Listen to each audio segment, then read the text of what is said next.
What's up, everybody, and welcome to Shapes of Gaming, the weekly conversational podcast all about video games that's unedited, unfiltered, and unhinged.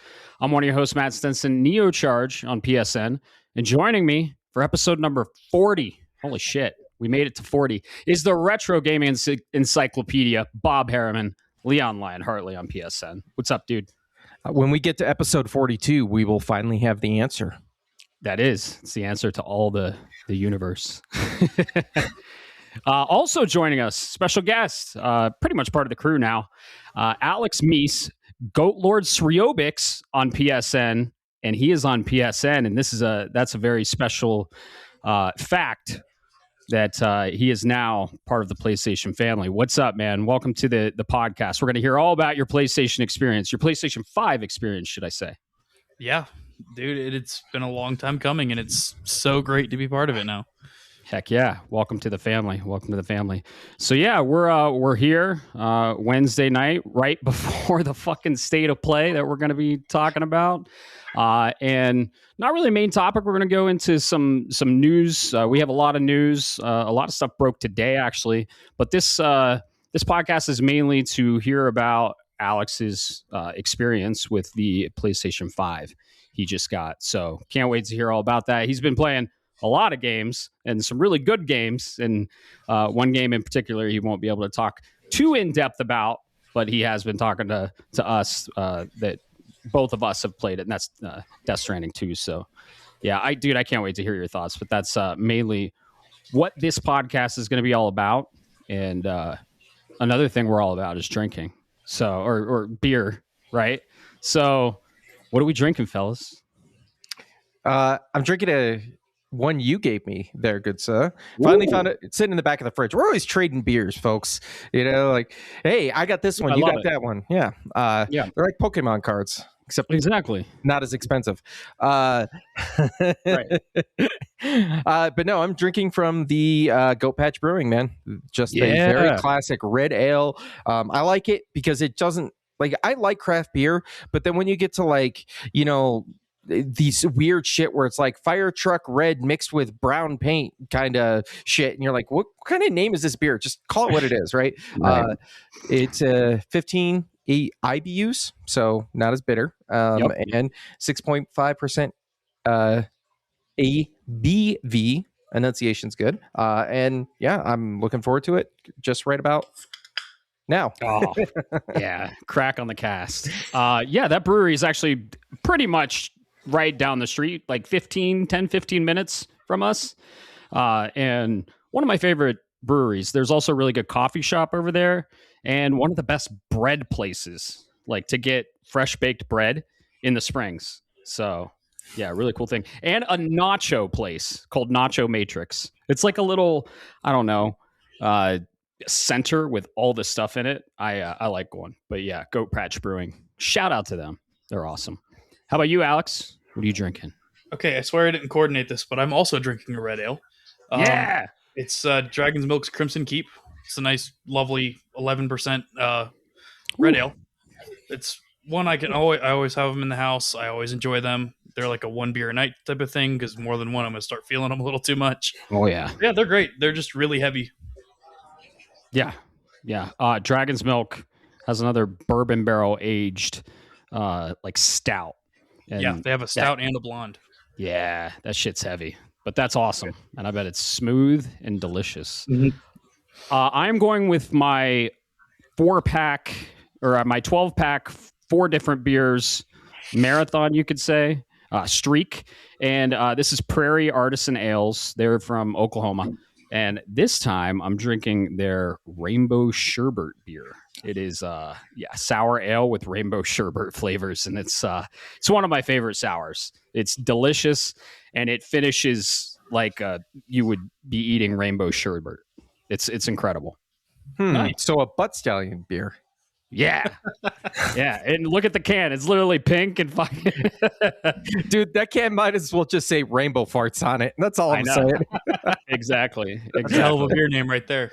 Mm-hmm. But yeah, it's delicious, and it is the second of the mixed 12-pack I got. So the other two there's one that's kind of I mean, I don't know. It's not crazy, but there's one in there that's pretty crazy. I don't think it gets any crazier than the one I had last time, which was like I don't know, grape, ginger, and lime, but it was still delicious. So, yeah. Shout out to beer. We love beer. It's awesome.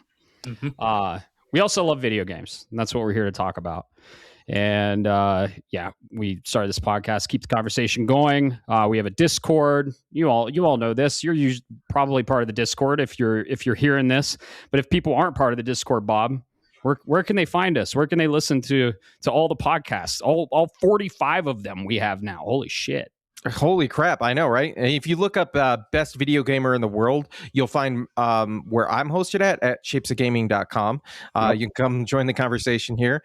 See me totally rock and nail every game that I play on the Twitch channel. There's a landing page there, as well as where you can hear me continue to ramble on in this beautiful voice of mine on all the podcast services of your choice. While you're there, go ahead and, leave us a nice comment, give us the thumbs up, like whatever platform heart emoji thing is. It really helps us grow. But once again, just go to shapesofgaming.com. Awesome. Yep. That's the landing page for everything. We've been streaming a game that we're going to talk all about on this cast on our Twitch, and we have a link to our Twitch there, twitch.tv/shapesofgaming. And boy, I gotta say, it's been getting spicy, and I've been borderline raging with this game, so I'm very excited to talk about it. But yeah, the Discord's cool. We talk video games, we talk all kinds of nerd shit, including life.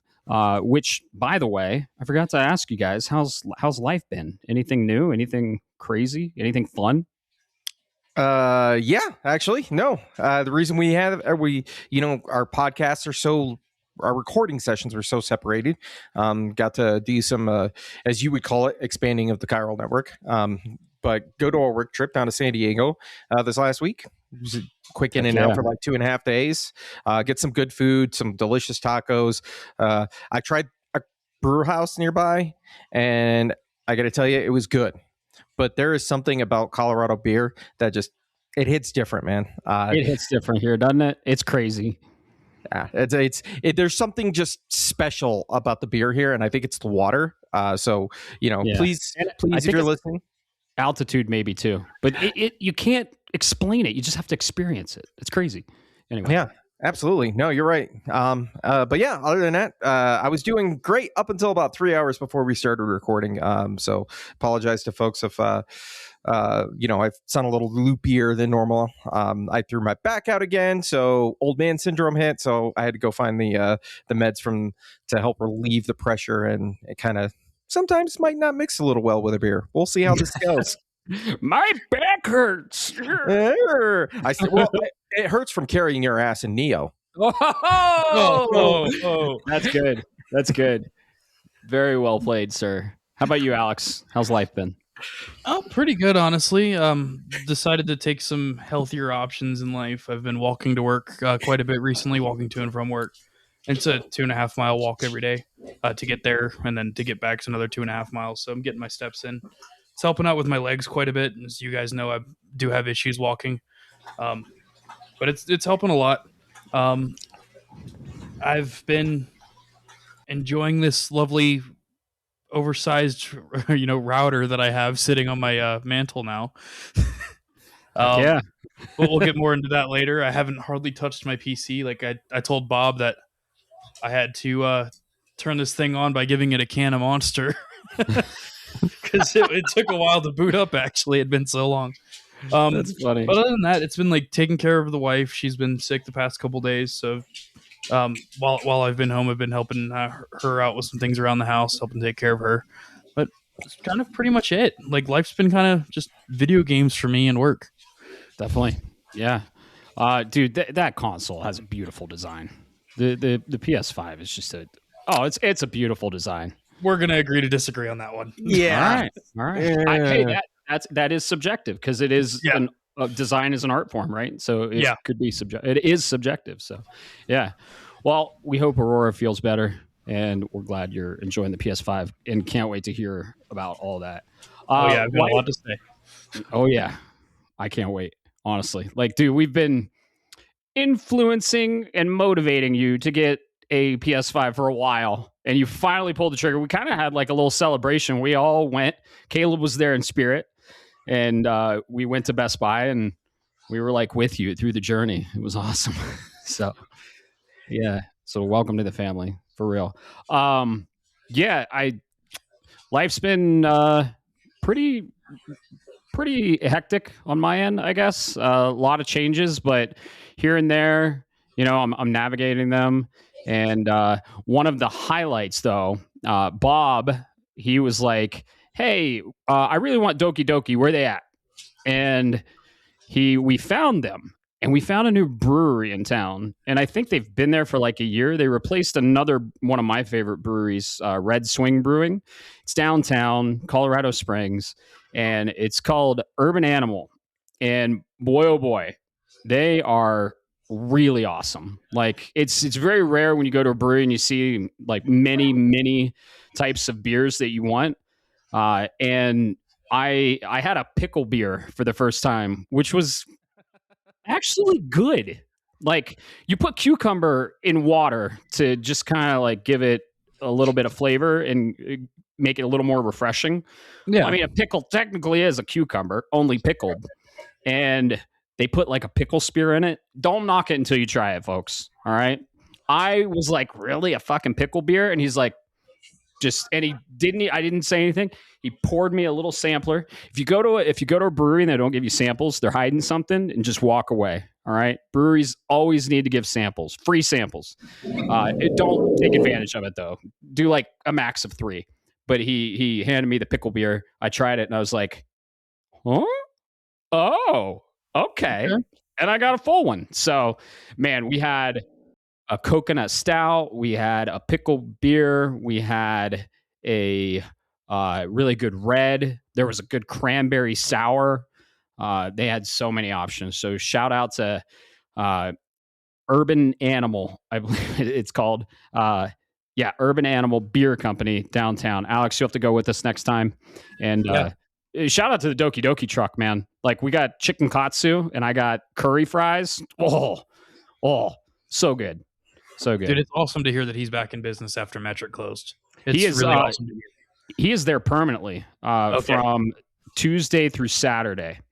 Colorado Springs, Colorado. So if you like, I don't know, it's Asian style with a little bit of Indian style because it's like curry fries. I don't even know what you would call it.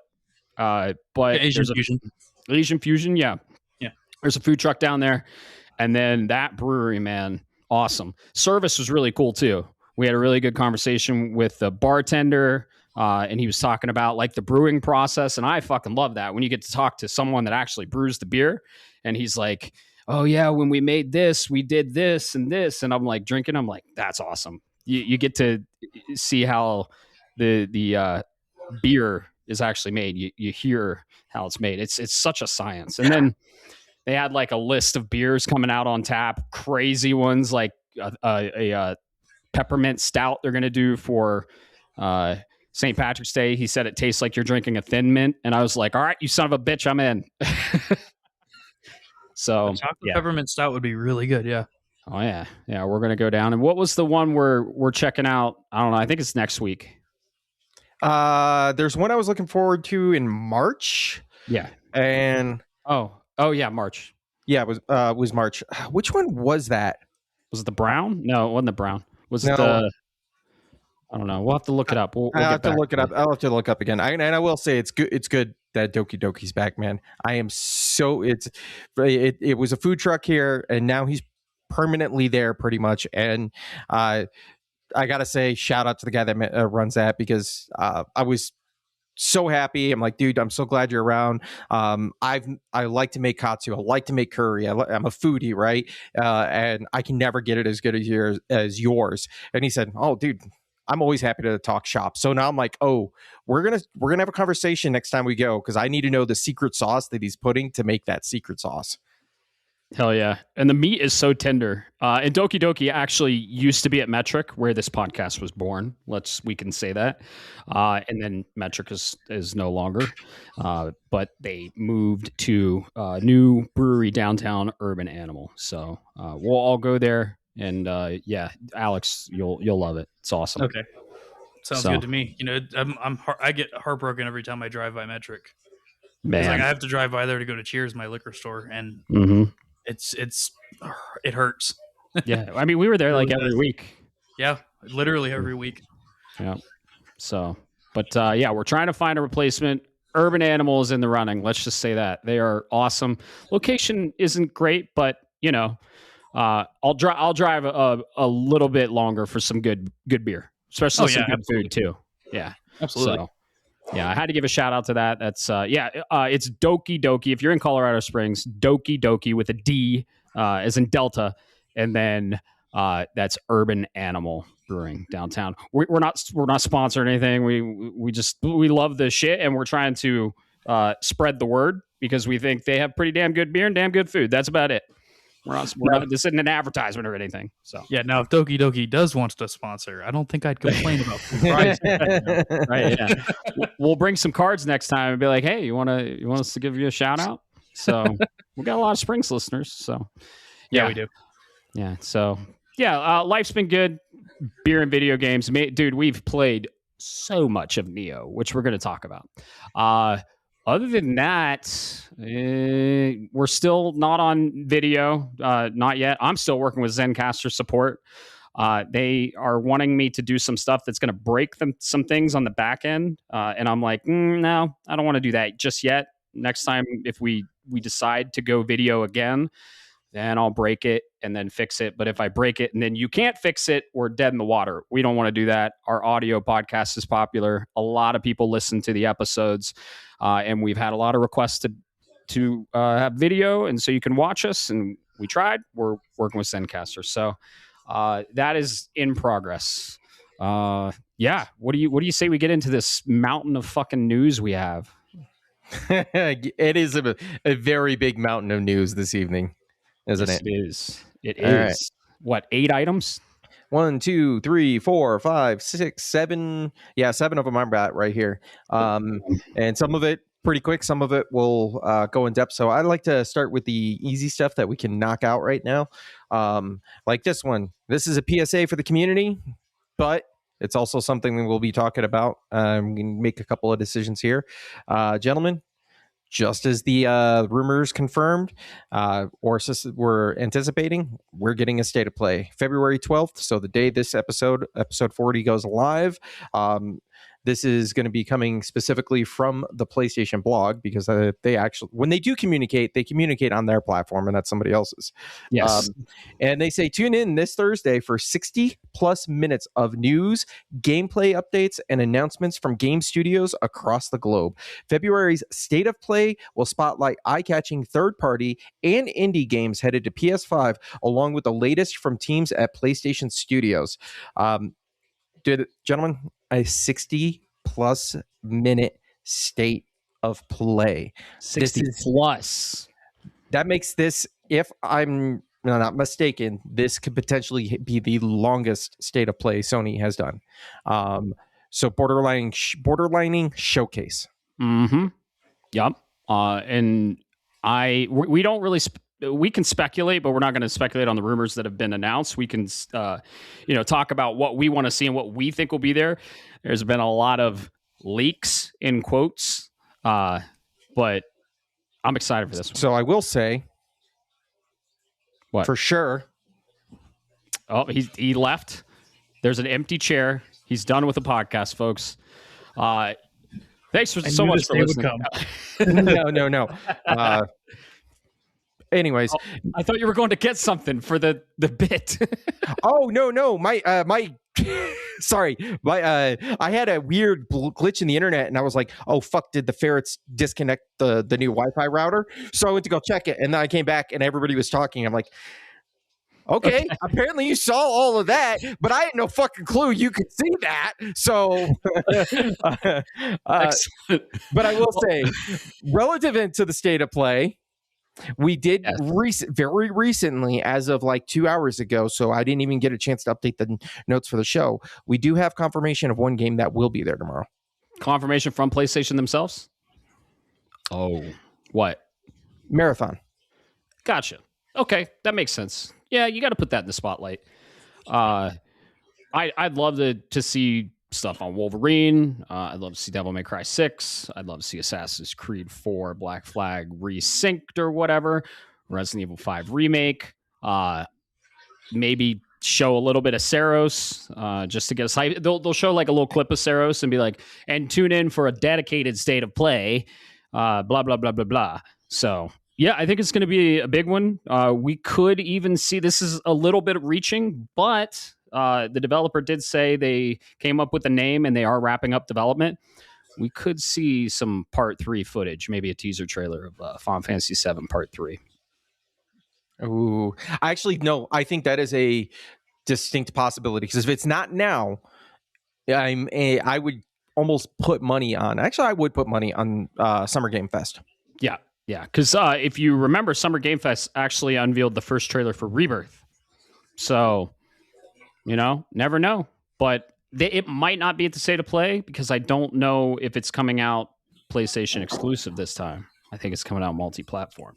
So who knows? A lot of speculation. It's going to be a killer show, hopefully, and we're going to report all on it. So, yeah, dude, I wouldn't have said anything if I thought it wasn't the bit. I thought you were going to go grab something for like the state of play.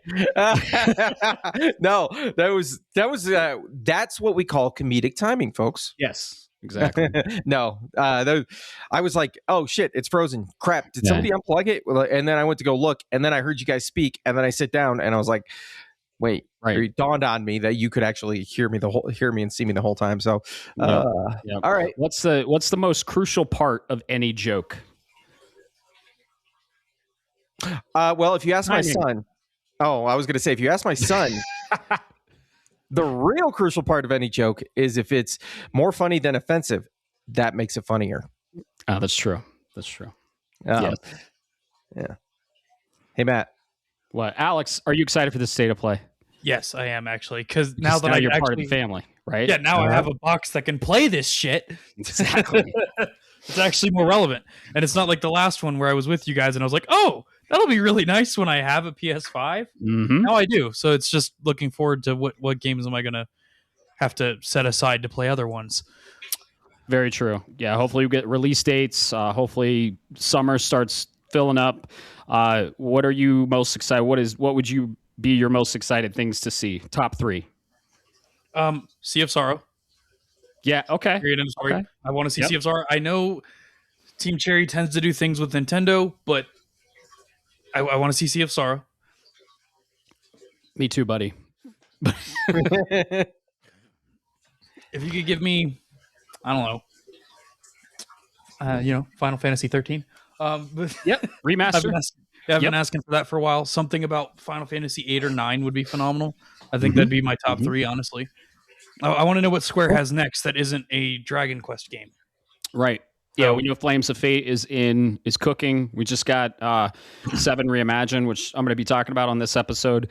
But yeah, I'd love to see what Square is cooking up. And I mean, if they do announce anything with Part 3, that would be an announcement. But, 13 Remaster is up. 13 Remaster is ready. It's next up. So, yep.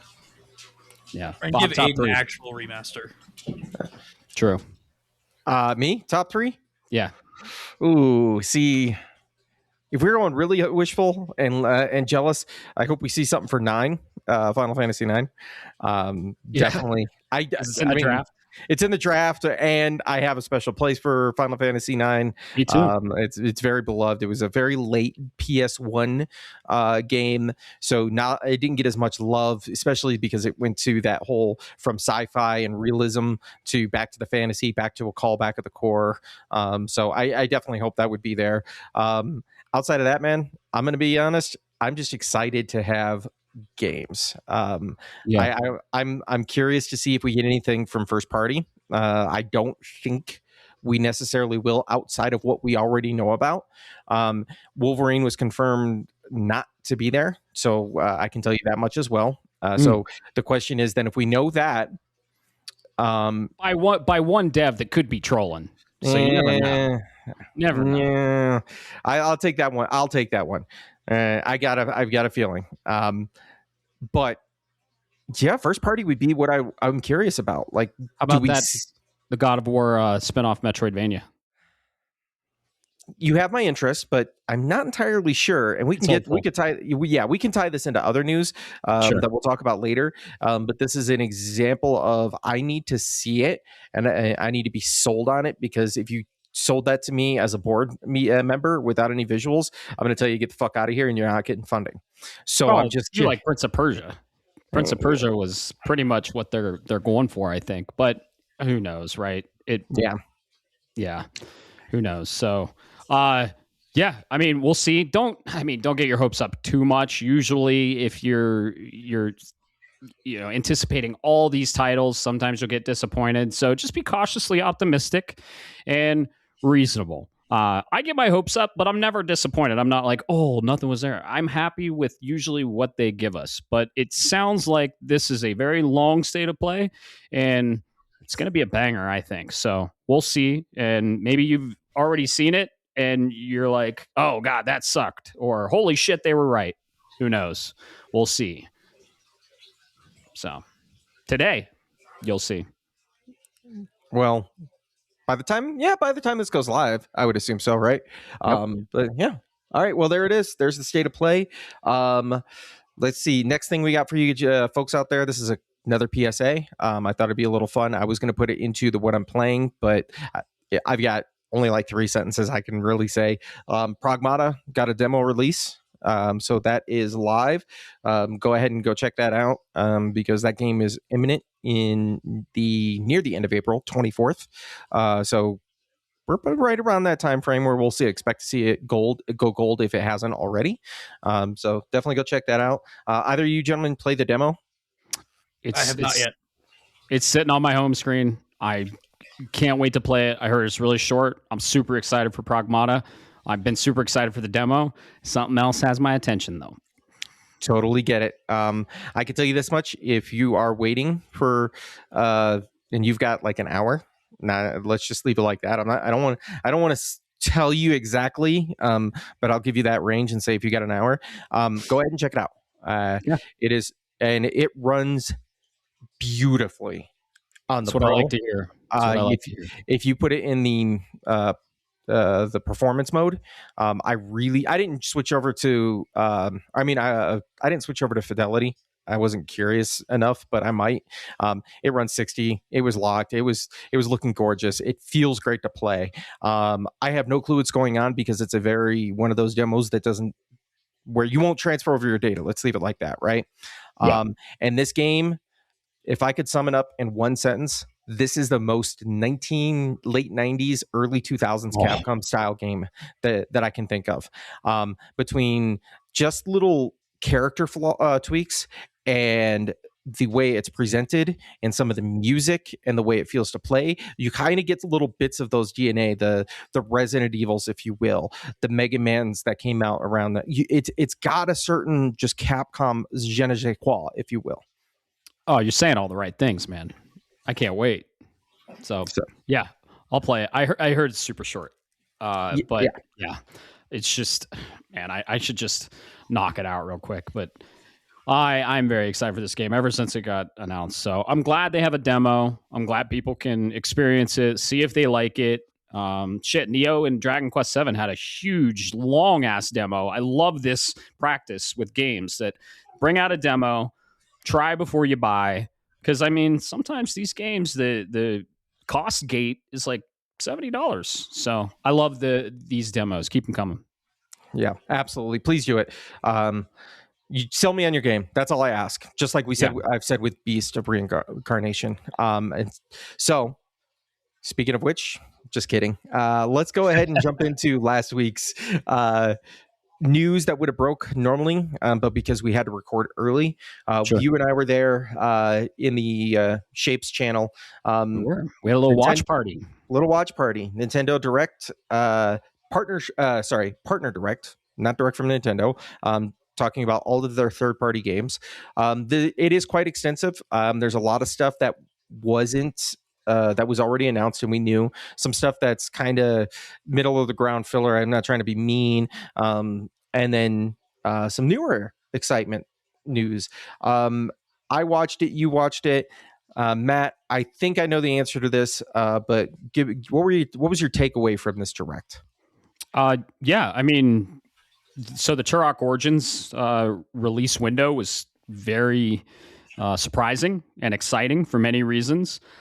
And then the Tales of Elliot, the Millennium Tale, The Adventures of Elliot, the Millennium Tales. Man, that's a mouthful right there. Is very exciting. It got a release date, so that was cool, and it was cool to see more of the game. Happy we are getting that June 18th, 2026. Those were my main takeaways of the show, though. So a lot of it wasn't really for me, and not a lot of new announcements, just kind of third party. Here you go. Here's some more info on a game you already know about. The Hollow Knight Nintendo Switch 2 edition, I was excited for because it has a PS5 edition too. So that's exciting. Will I get back to that game? Probably not.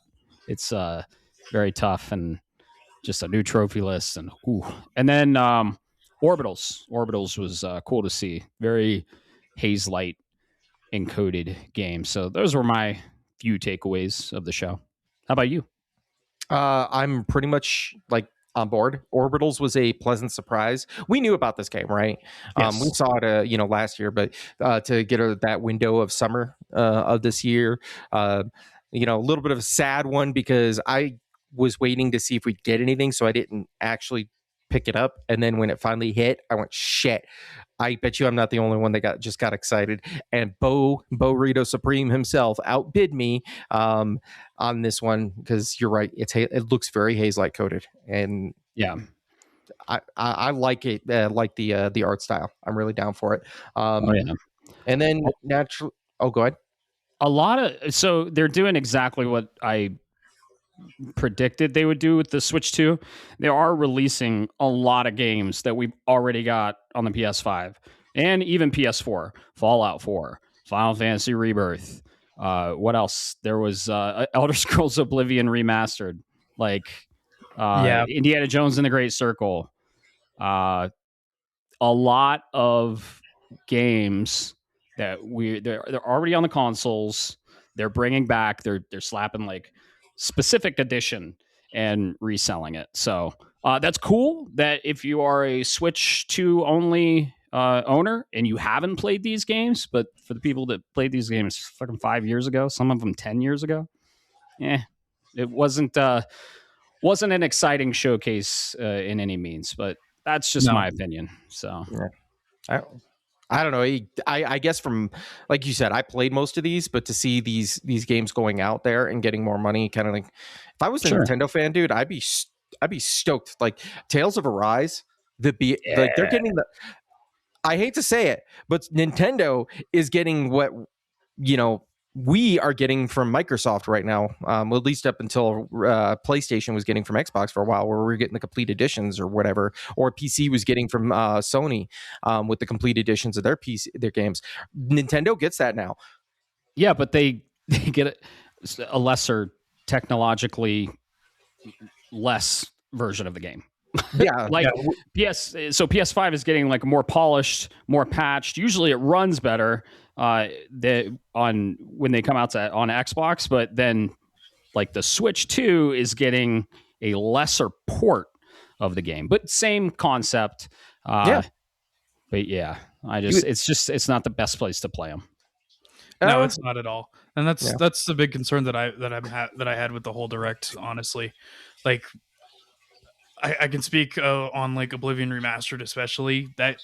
It's probably not going to run great on Switch, if we're being completely honest. Mm-mm. It doesn't really run that great on console and PC either, if we're being that honest. So, and you have a spoiler cast on that. You and Bob did a spoiler cast that you can listen to. So. Yeah, it was a great game, but it was not without issues by any means. And I'm a little maybe Bethesda polished it up. I doubt it. It's Bethesda, or not. It's not. Sorry, Bethesda wasn't that team. That was what, Virtuous? Yes. That Bob? Yeah. Good memory. Yeah. Maybe they polished it up for Switch 2 launch. I don't know. I don't exactly want to find out how a Switch handled UE5. I really don't want to know. Yeah. And have you guys heard of this Hairgate? I had noticed immediately. I noticed immediately on I know the, what you're talking about. the Switch versions, the hair. So hair is a very fine detail in a video game, and it's very hard to render. It takes a lot of graphical power to render, right? Just like particles, smoke, hair is a very high cost asset to render graphically. So you have a cost of resources when you render things graphically.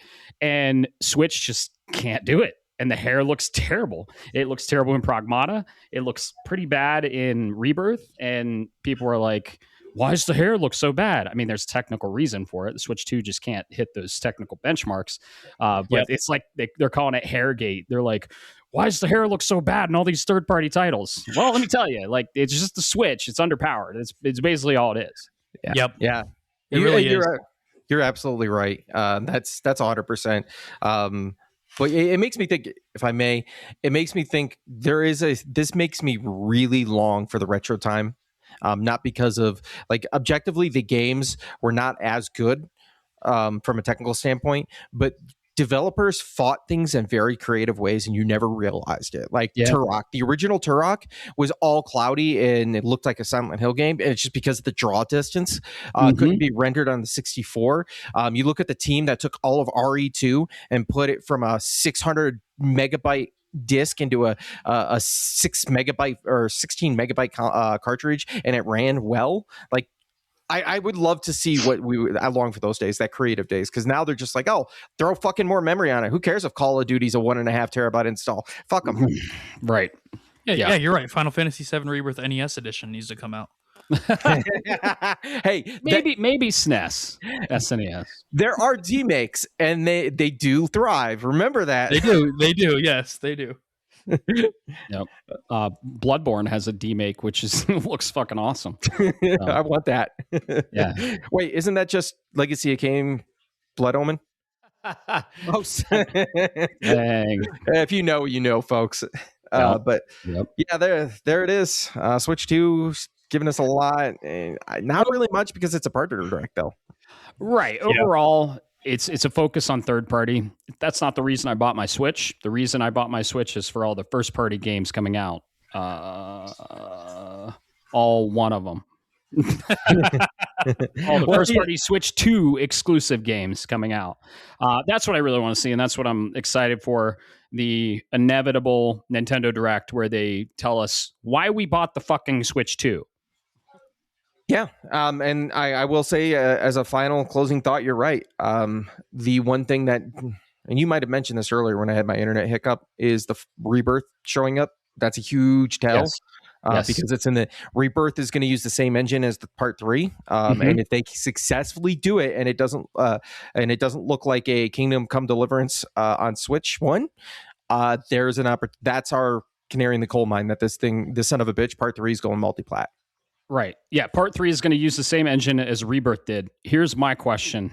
If it's multi-platform release, is the Switch 2 power going to hinder the other versions? Because I mean, what I'm hoping for is a Final Fantasy 15 situation where the car takes off and you see everything, and then you can land pretty much anywhere you want, or have landing spots with the high wind.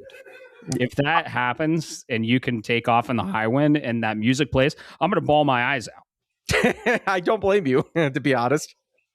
Because, I mean, every time I take off in a plane, I play the High Wind Takes to the Skies track, and it's a beautiful track. It's a gorgeous track. And we got a tease.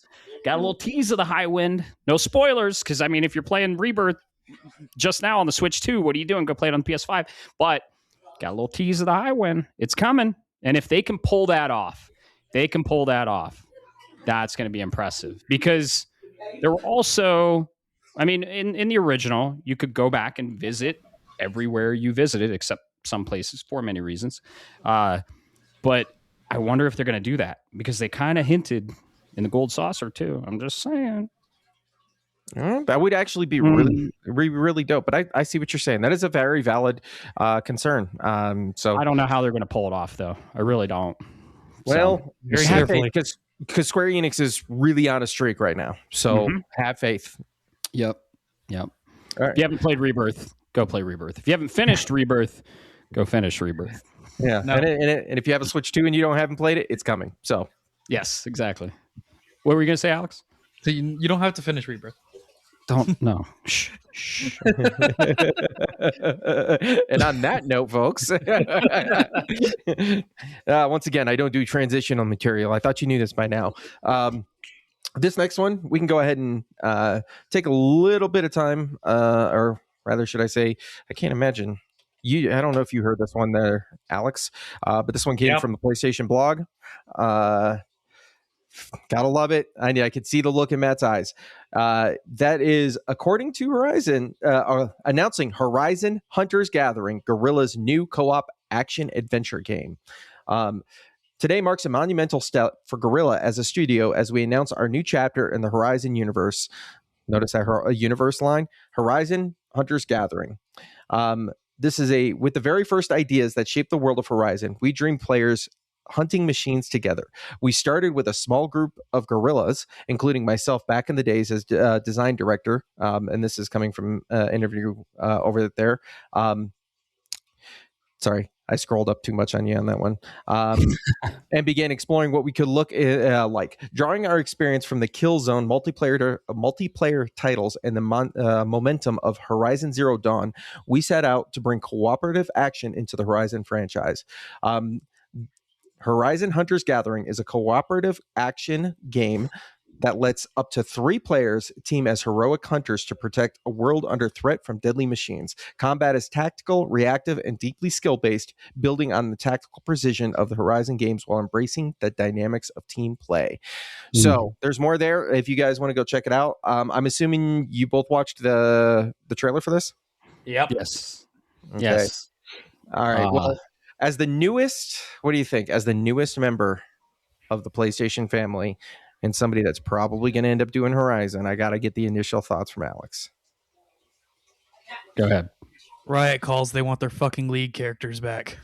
League of the art style reminded me of League for sure. Oh yeah, because I was watching it. As I was watching it, I was like, "What in the fucking 2XKO is this shit?" Mm-hmm. Okay, I'm looking at this. I see Trundle as a character. I see gender bent Ash. I see somebody that's definitely Aurelia. I'm like, come up with some interesting character designs, please. Mm-hmm. These have already existed for over a decade, and also too, you're making this a Horizon in-universe game, and it has the graphics of I almost said World of Warcraft. That's Fortnite. Wow. Yeah, Fortnite. There we go. Yeah, it's what the hell. Yeah. So, as a huge connoisseur of Horizon, played both of them, platinum both of them, Horizon Zero Dawn and Horizon Forbidden West. I didn't play Call of the Mountain because I don't have a PSVR 2. Never did. Man, I don't like this. It's not for me. And I don't want the game not to exist. I want the game to exist on its own and drop Horizon. Same with Steel Frontiers. Stop whoring out the Horizon IP for a cash grab.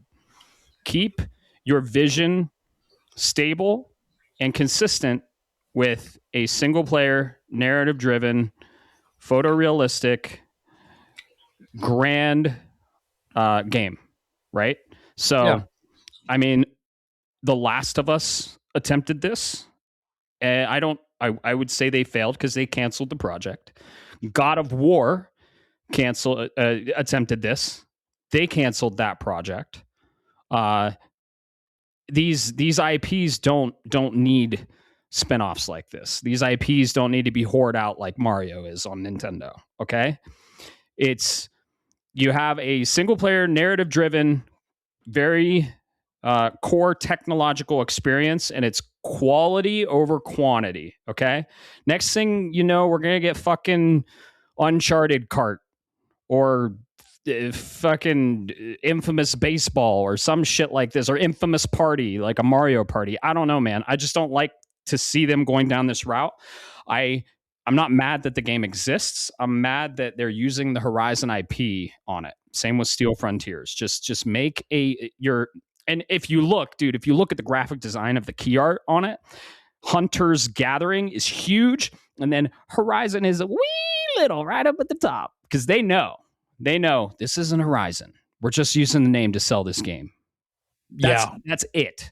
And it's probably going to be free to play. We don't know yet, but it's probably going to be free to play. At the least, it's going to be a $40 game, just like Helldivers or Concord was. And, you know, we have something in the news tonight that when you bring out these types of games, they're not doing too hot, you know, and PlayStation has encountered this with Concord. So I'd really hate to see this game be mid and have the Horizon name on it, right? So that's the only problem I have. I'm not into the genre. That's just a personal thing, in my personal opinion. And I don't want it to fail because people lose their jobs and shit. But if it does fail, I want them to learn their lesson, just like I said with Highguard. And they really just drop the Horizon name. Don't, man, it looks like fucking Fortnite, League of Legends. It's a roguelike.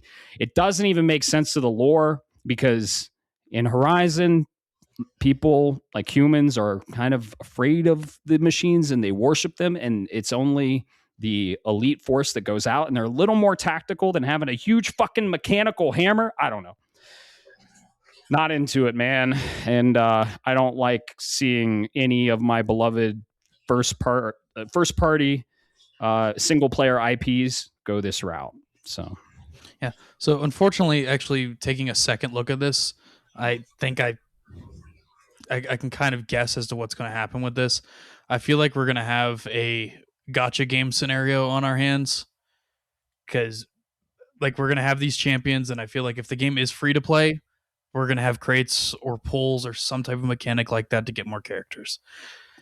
I hope not, but that'll make it worse. And the another bad part about this is they're pulling resources from the main Horizon team that's making Horizon 3, the game we're really excited about, to do this. So it's just kind of a waste of time and assets. And hey, man, people that are excited for this game, awesome, cool. Like I said, I don't want the game not to exist. I just don't want it to have the Horizon name. That's it. Because it dilutes the fucking brand. It dilutes the IP, is what it does. So. Sorry, gents. Thoughts? So let me put it this way. I empathize 1,000%. And I am not necessarily going to play this because I'm not the audience for it. But I do have a couple of things for it, and I think I can defend this objectively, and take my like, I want to rage, but I think I can defend this. First off, by the way, that was beautiful, Alex, because I saw a lot of League of Legends characters, so thank you for stealing that thought. But you got to look at it this way. So Sony needs if you want to continue to get your Horizons and you want to get your big stuff, somebody's got to prop up and foot the bill, and create new IP. Trust me, hear me out. Let me get through this, okay? Live service is the way to go. The last bit of live service, and we don't know how Marathon's going to do, but and that's technically the name isn't even original, right? Every live service outside of Helldivers that they've done has been original IP, and it's been bungled. So they're very gun shy over there, for one. So what has to happen is somebody has to drop on the sword. And it's Horizon. It is Horizon because they've already done the Lego, which means they're willing to go for that target audience of the younger kids to get interested in the franchise. Because when you look at God of War, that's very violent, very ESRB rating. And if you take Horizon, it's not you're not literally having Kratos' ass or you know, certain things that happen in The Last of Us. It's a zombie game, folks. My point is Horizon fits that. From a traditional standpoint, you need somebody to fall on it because they need to get the player base involved. That proves my point beautifully then, because so why did those games fail? It wasn't because they didn't have a big IP name attached to them. It was because they weren't good and they didn't have a good art style and they didn't have good gameplay. So if you're going to make the same mid game and tack on Horizon to sell it, it's a fucking cash grab and a sellout. Counterpoint. Go ahead. All right. Who at Firewalk, what were they known for? The team members themselves. This is coming from somebody that's been at Gorilla for a long time. So it's not just, hey, Joe Schmo made you made you this cool little piece of painting, So we're not talking just some random person drew an art piece. We're talking about people that have been doing this. They have a name attached to them. If this was a Kojima game, would you still have the same attitude? Yeah, because it's a single player narrative driven team making this type of game. They're not made for this. You say that, but I also want to point out that some of the biggest games in the entire world that have spin-offs a la Mario Kart and Smash Brothers started because somebody was doing single player stuff and they had an idea and they sold that idea, and then all of a sudden it was believed upon. That's happened for the last 40 years. They made a new IP out of it, like Apex Legends from Titanfall, new IP. And who says this couldn't be a continuation of the Horizon series and carrying the name? You can have both, is what I'm saying. Mario Kart wouldn't exist without Mario. Mario RPG wouldn't exist without Mario. You get these spin-offs. Crash Team Racing wouldn't exist without Crash. So it happens, and then they become successful, and then and then they can both exist at the same time. You're proving my point, because I was like, I don't want to hoard out like Mario is. Oh, I didn't hear you say Mario, but Crash Team Racing is another example of that. Okay, it does happen, but and more importantly, I think there is something here. There is a legitimately to it, because because let's be honest, somebody at the team sold this. This came from somebody that was there. That wasn't a executive head who said, hey, it's a good idea. Let's buy Bungie. Let's buy Firehawk. Let's do this. It's not a top-down perspective. This came from the bottom up, so that this isn't this isn't somebody going, oh, they look passionate. This is somebody who's passionate. It's coming from within, and those are the successful projects. Here's the thing. They're hesitant, and for many reasons. You know why? I think this is the first time I've ever gotten a survey in my email saying, hey, did you like this? Did you like what you saw? And I gave my feedback. I won't tell you my specific feedback, but I think you can discern what I said on the feedback. It was very forward and productive, hopefully. But they are cautious, and I don't know if they believe in this as much as they should. And I feel like I don't know. This has high guard stink on it. I'm just saying. All right. So I'll respectfully, if you think this has high guard stink, you're way off based on the live service and what can catch and what doesn't catch. I'm not too ingrained in the live service, but I guess time will tell. High guard, I looked at it and I was like, I looked at it and I was like, that catches a 12-year-old's attention. That catches a 16-year-old's attention. And I guarantee you, they see they can play this with their friends. They're going to freak. And if it's a live service game, you need it to run well. And cartoony doesn't have as high demand as the Decima engine. So to use that in a multiplayer for 3 different instances to give you live updates on the maps, that is why the art style is like this. I almost guarantee you from a technical standpoint. Yeah, and like I was saying, it's a shortcut art style because you don't have to, it's not technically demanding, and it's a little bit lazy. No, it's not. It's just an art style. And it's not a bad art style. It's just not an art style you like. I don't like fucking country music, but that doesn't mean I think country music is shit and lazy. I didn't say shit. I said lazy. Yeah, same point. I don't think it's lazy. It's just not for me. Yeah. So I think I think they have something here, and I really am hoping for them. And if it doesn't, well, then you know what? They're going to learn their loss, and at least we can move on. But Sony has to keep trying, and all they're doing is changing the tactics of how they get there. This sucks, but it is a necessary evil for success and long-term health. And people lose their jobs. Case in point. Segue. Yeah. If you want to do that one next, we can. This is a conversational podcast, folks. That was good. Debating on here. Yeah, I like it. It's good. All right. So this actually broke like 2 hours before we fucking started to record or something like that. I had to verify this because I first saw it on social media. And I was like, what? No. Some random person claimed some business, and then, it hit on Game Informer. And that's when I knew it was true. The developers of High Guard, Wildlight Studio, has concluded to start doing layoffs. excuse me. In the latest update, yep. Wildlight's statement reads as follows: Today, we made an incredibly difficult decision to part ways with a number of our team members while keeping a core group of developers to continue innovating and supporting the game. We're proud of the team, talent, and product we've created together. We're also grateful for players who gave the game a shot and for those who continue to be part of our community. This is coming because I'm pretty sure the reason they got ahead of this is it was originally posted by a former high-level designer over. I'm not going to throw his name out there, but he was on LinkedIn, and he said, "Unfortunately, with the most of the team at Wildlight, I was laid off today." End quote. And that's where this whole wildfire, if you will, started. All right, Matt. There's your segue. Sure. Pass the buck back to you. Thank you. He said most of the team, which is very concerning, right? I'm shocked. First of all, anytime anyone loses their job is devastating, and we don't make light of that. We don't joke about that at all. And it's I just hate this part, right? Artists and people that really have a passion for the medium lose their actual jobs. And some of these people, they move to the cities to work on these projects, and they start a life. Maybe they meet a person there or something. I don't know, but it's just so disruptive to the human factor, right? And that's what I hate.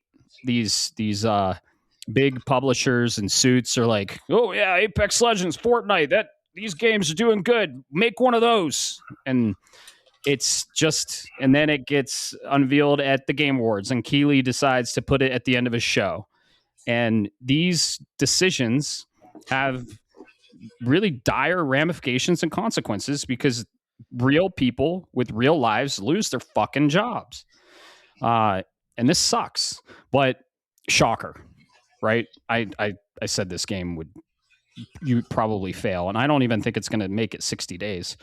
Current Steam player count right now is 3,000 people, so it's not doing good, and I think it got rated very poorly. I didn't play it. I can't speak to it. Both of you did. You can. I heard it's not great, and it's just, I feel like it was another cash grab, and they were trying to chase a genre that makes a shitload of money. And then they were like, and then they're not even supporting it. Cause I mean, one of these people one of the devs that got laid off said, yeah, I was supposed to like work on content that we were releasing, and they canceled it. So I think this game is getting canned, and it's so soon. It's like 1 month after. And people are losing their jobs over it. So people are trying to catch lightning in a bottle with these live service games. But the one thing I don't fucking understand that these suits and these publishers and even these devs don't fully comprehend is people have a fucking time currency. And if a developer makes a game that doesn't end and is infinite and hooks people, they're probably not going to get off the game, especially if they've invested money and time in it. They're probably going to stick with that game. And the Fortnites, the Apex Legends, what other ones? The Genshin Impacts, they have caught the lightning in a bottle, and you're not going to invade that space because it's already done. A time currency is set, and people that are into those types of games are kind of dedicated and passionate and loyal to what they're already playing. So, I mean, Arc Raiders made an impact. They really did. It's because they had a fucking good game. So they had a great game. You can't release a good game in this market and in this genre. It has to be a great game. So I'm concerned for Marathon. I hope they have a great game, and I hope they can break into this as well.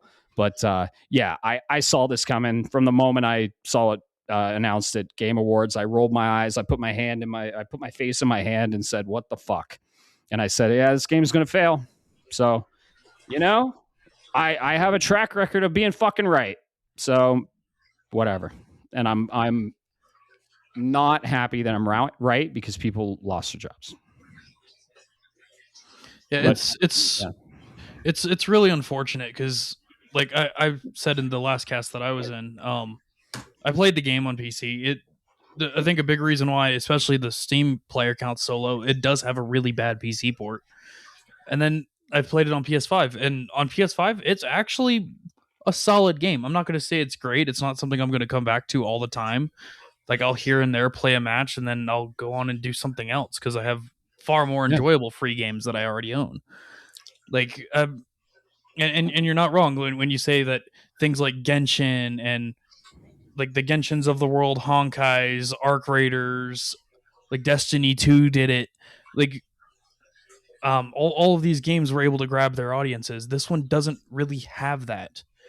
You gave us a game that everybody that's played it has played in a different form in the past a million times over, and there's nothing special about it. You have 3v3 PvP, 5v5 PvP.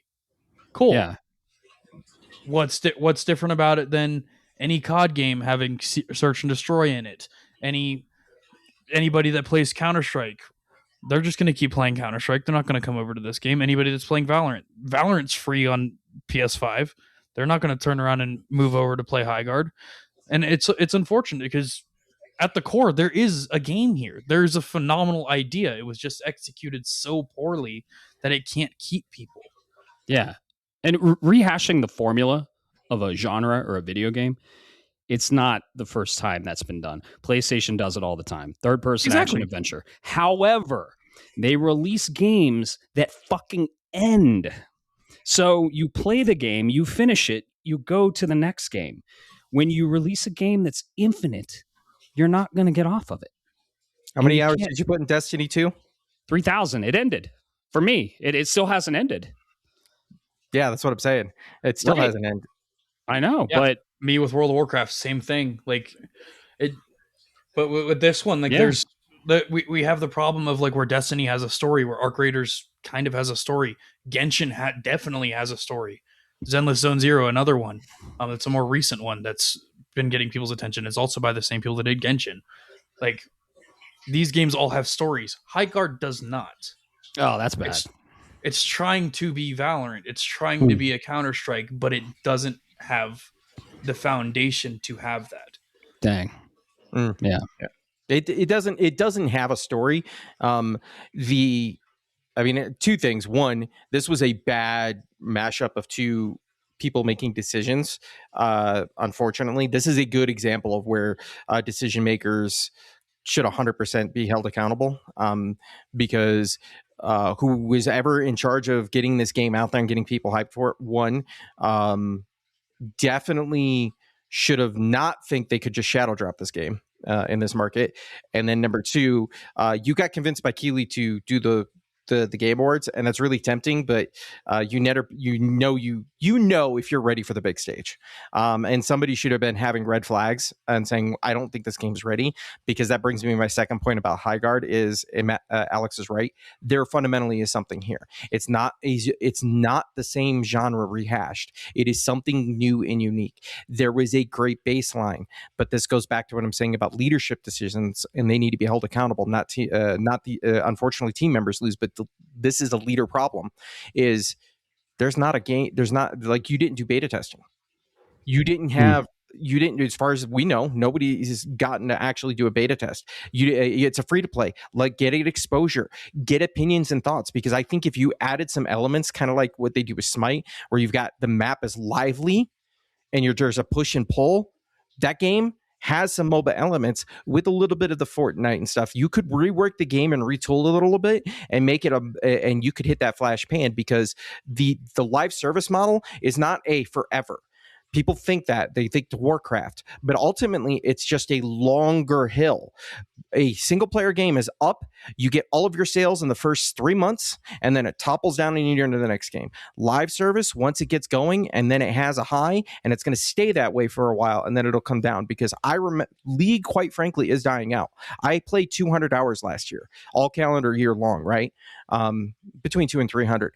It is slowly starting to die out, because people are going, and they naturally ramp off. And guess what? They'll find something else. They'll find the Fortnite. They'll find the whatever else. And that's what the audience members you need to get on a live service game, especially if you're doing a new type of genre and they fail to do that at a leadership level.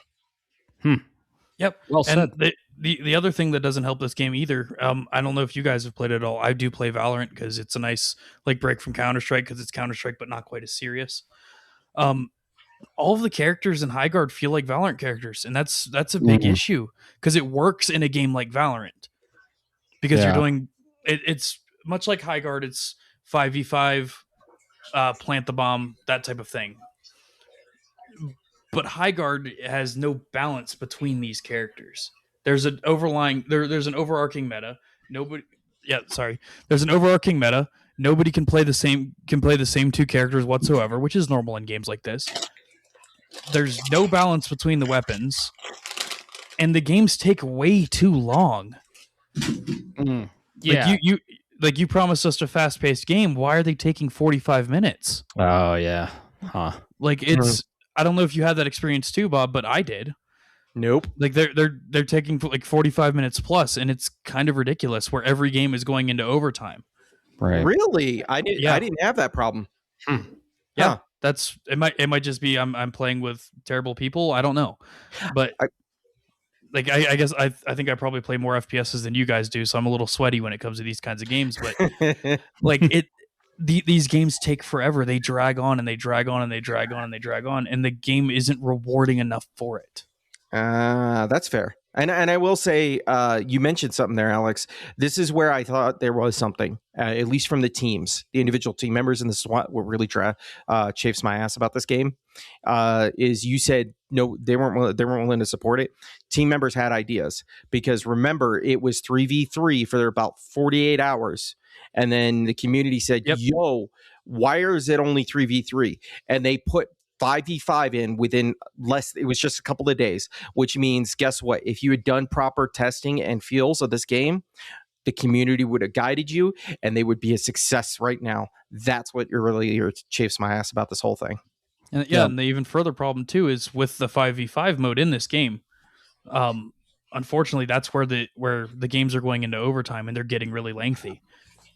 Like you didn't balance the game for these 5 people. It was clearly designed for 3 players versus 3 players. All day, every day. But 5 people, there's way too many different factors that have to come in when you have a full party like that. They should add a beta. Hunter's Gathering has a beta, right? You can sign up for it, I guess. That's true. Did you see when that's coming? I didn't get it. If they announced it. No, I'm not into any of these type of games. To be clear, I might be a little biased. I'm not into these type of games, and I feel like the free to play stuff is just a little predatory and not good for the industry. It's a little deceiving. But ultimately, if it's fun, whatever, you have fun, enjoy what you enjoy. I'm just speaking from experience and opinion on my side, so that's where my rants are fueled from. Yeah, I just hope. Just remember, they pay for those beautiful Last of Us games because that's the money. But for the record, I did look it up for you there.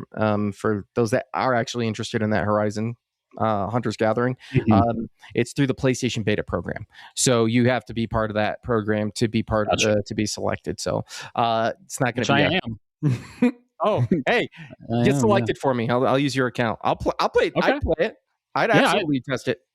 I mean, I want to see how it plays. It's in the Horizon universe, which I absolutely fucking adore, right?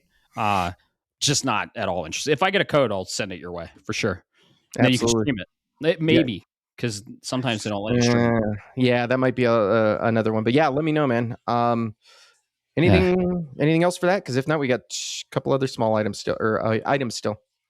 No, it's just a bummer. I saw it coming. I just, as soon as I saw Highguard, I was like, yeah, dude. And then, don't put this at the end of your shows, Keeley. Don't do it. Mega Man Dual Override should have been at the end of that fucking show. Everyone would have lost their shit, and Highguard probably would have been a little bit more successful, just a little bit.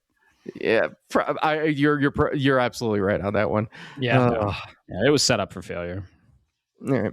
Well, this next one, I don't know. You probably saw this, Alex. I'm assuming so. This is coming from over Yep. at Eurogamer. As we reported a couple of weeks back, Remedy's was going through leadership changes and had an interim CEO, but they have now declared their new full-time CEO. His name is Jean-Charles Godechron. He is a former EA executive and senior vice president of fantasy sports betting platform Sleeper. He will be taking over as of March. So right away, pretty much, and will be leading as they go ahead and try to expand this. He says, "I'm excited and honored to join Remedy at a pivotal time. The studio has a unique creative identity and strong pipeline. My commitment is to the project that what makes it special, deliver exceptional games, and scale Remedy in a way that builds lasting value." And then he continues on from there. I know, Matt, this one probably stings for you a little, I'm willing to bet. I'm just curious where your thoughts are, because for those that might know, I'll give you the background on this guy. He was at EA for many, many years. We're talking like 22 years, I believe, because I looked him up into LinkedIn. What was his title there? So I got you on that one. Yeah, my thoughts on this. First of all, Remedy, very famous for Alan Wake, Control, Max Payne, Control, Resident this year. One of my favorite developers. And yeah, I think the decisions recently made, which in the same vein of what we were talking about, they brought out a fucking arena shooter. Was it free to play? FBC Firebreak? Yes, it was. Yeah. A developer going and doing this kind of stuff failed flat on its face, and now people lost their jobs, and they're putting a new CEO in there because the last CEO made a terrible decision for the brand, because Remedy is known for single player, narrative driven IP. So it's just So FBC Firebreak is another great fucking example of like devs they shouldn't be doing this. Anyway, to answer your question, sure. He eventually landed, and I had to go look at my notes because I had this, as the VP and group general manager of EA's East Asia studio. So okay, he was not working with the core team members here in America that were making some of the other blunders. I'd have to go digging more into that history. And then the other half of that that you was in there is he founded. Have you ever heard of this Sleeper app, by the way, for context? No, it's. I had to even Google it. I'm like, I've never even heard of this. Like, you're not a successful sports betting platform if you're not getting TV commercials at this point. Wait, hold on. He was in charge of a sports betting platform? It's not just a sports betting platform. So go look into this, because I know that what you just said. This is why it's not on the TV, because it's not necessarily there. That's not its primary function. It also does, our fantasy critic.games? Yes. It does that, but it not only does it for traditional sports, it also does it for the esports. And there's other things that are in there that are feeding in. It's more than just a bet sporting. It's a multi-platform sports app. And this is what I actually like about it, is it integrates esports and recognizes them within the community, so you can get it out there for the general zeitgeist. Okay. Cool. Well, I'm cautiously optimistic. I'm sure Sam Lake will keep the reins on the studio, and he'll drive the creative process and their vision of storytelling first, right? But man, the moment I see a loot box or microtransactions, or like they started going down that route, the free to play with FBC Firebreak, another game I rolled my eyes at. I'm a huge Remedy fan. I love Remedy. I love everything they do. And I was like, why are you doing this? This isn't your DNA. This isn't who you are. Yeah. And maybe that kind of bleeds into the why I have a disdain for the Horizon stuff, because I've seen it done before by beloved developers and developers. I love their games, and they go down this route and they fail, and it kind of stains the IP. Technically, FBC Firebreak was in the Control universe, but it was a new IP technically. So I guess it wasn't a new IP. They named it, but they didn't put Control in the name, right? They didn't say Control FBC Firebreak. It was called FBC Firebreak, if I'm not mistaken, right? Yes, they did call it that. Yeah. So why didn't they just say Hunter's Gathering? Oh, from the Horizon universe. That's fine. But so when it falls flat on its face, it's not linked with Horizon. But yeah, man, cautiously optimistic. I really hope like maybe he was part of the EA original stuff that EA did. EA's done some great stuff, right? So I'm being hopeful here. But I'm gonna say it. I'm not. It doesn't look great. So you're right. I'm with you. This is either it's going to be somebody's going to look like a fucking genius, or it's going to blow up horribly. And if it does, I'm going to feel really bad because Remedy is really good at what they do. Yeah, they're one of the greats. Because Remedy has to do something. FBC Firebreak was an attempt at something. They kind of didn't understand the idea of how to do this because Alan Wake 2 is fucking game of the year when it came out, quite frankly. And then you look at Control Resonance coming out, and I'm excited for that. And it's amazing. But Alan Wake 2 took 2.5-3 years to even start making profit. When you're running a business with team members and stuff, and you gotta generate money. And if you're going to do that, go ahead. It was the opposite. They tried to generate money and they lost their ass. So I don't want to see Guerrilla do the same thing because that's usually what happens. The track record for these games it's usually a loss. But you have to make the climb in this world. It's either eat or be, and you have to take the risk. And I'm hoping they made the right bet here with this individual who kind of understands and has a vision. Because keep in mind, Sleeper app itself, and I know sounds like I'm cornerstoning this, was him founding this idea, and it's successful. And guess what? It's not a sellout. Like you said, the TV commercials, Alex. It's not a sports book app. It does a lot more. So he's a visionary. So hopefully he can give kind of like thread the needle. I'm hoping. Because if not, Remedy's done. Yeah. And the cool thing is, I hate when people lose their jobs, but the person that did make the decision on FBC Firebreak, they probably said, you're not really driving the company forward of what our vision wants to be. So we're going to bring someone different in that has a different vision. So that's hopeful. Yes, exactly. What about you, Alex? Well, as far as I'm aware, and you guys might have to correct me on this one, I'm pretty sure you said he was from EA East Asia or something like that, right? Yeah, the EA East Asia Studios. Pretty sure that was the team behind Apex. You know what? I didn't. Let me go looking into that because you may actually be right on that one. Well, If it is though, that actually is a good thing. That is actually a phenomenal thing because Apex is one of these games with longevity. Okay, so it was Respawn and published by EA. All right. Yeah. So it was published by EA. I'm pretty sure it was East Pacific, but yeah, that's one of those games with longevity. Okay. I would love to see his track record with the company before I can actually give you like a veritable decision on whether I think this was a good idea or not.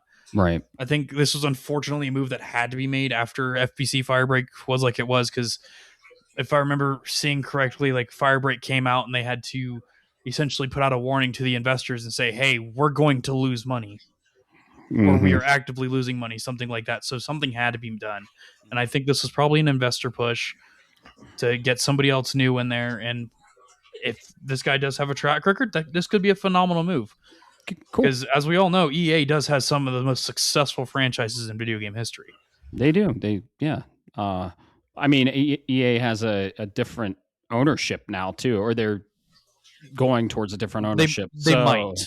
They're going towards a different ownership. We already talked about on the other podcast. If you want to know, you can look it up. Yeah. We're not going to get into that here. But it just dawned on me. What if this was part of that though? Like, what if he was like, dude, I don't like where this is heading for XYZ, and he said, "Fuck it, I'm going to jump ship."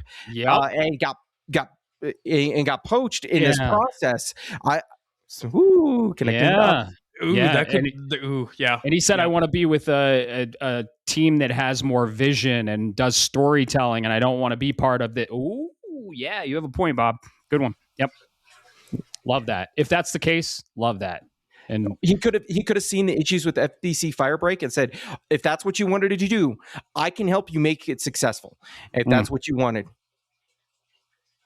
Yeah. But yeah, just make a successful free to play so you can make money and make, Alan Wake 3 and Control 3. A successful free to play game is passive income. Like right. They could make the game. Well, here and there, they're going to make money off of it. It's going to sell itself. Right. Yep. Yeah. All right. So that's good, man. That's a good call out. I didn't think about that. All right. All right. So it looks like we've got one other thing that we can chat about here. Yes. For you wanted this one, Alex.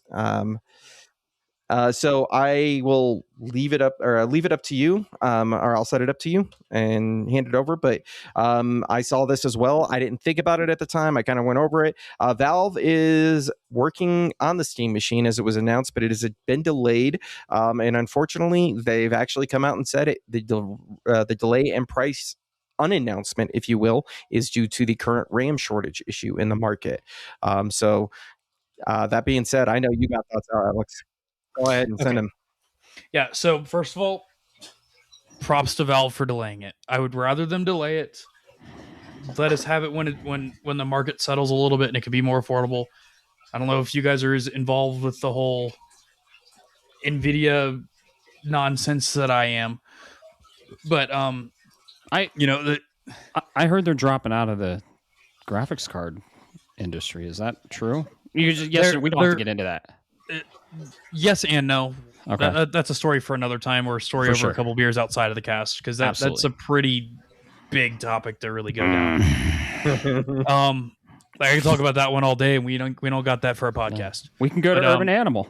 Look, you know what? Actually, that would be phenomenal. We could do that. We could do that there. Heck yeah. Yeah. So Valve didn't quite. They didn't word it as if this is like a delay, but what they did state is via on Steam, because that's where they do all their communication. They said, when we announced these products in November, we planned on being able to share specific pricing and launch dates by now, but the memory and storage shortages you've likely heard about across the industry have rapidly increased since then. The limited availability and growing prices of these critical components mean we must revisit our exact shipping schedule and pricing, especially around the Steam machine and Steam frame. Our goal of shipping all three products in the first half of the year has not changed, but we have work to do to land on concrete pricing and launch dates that we can confidently announce.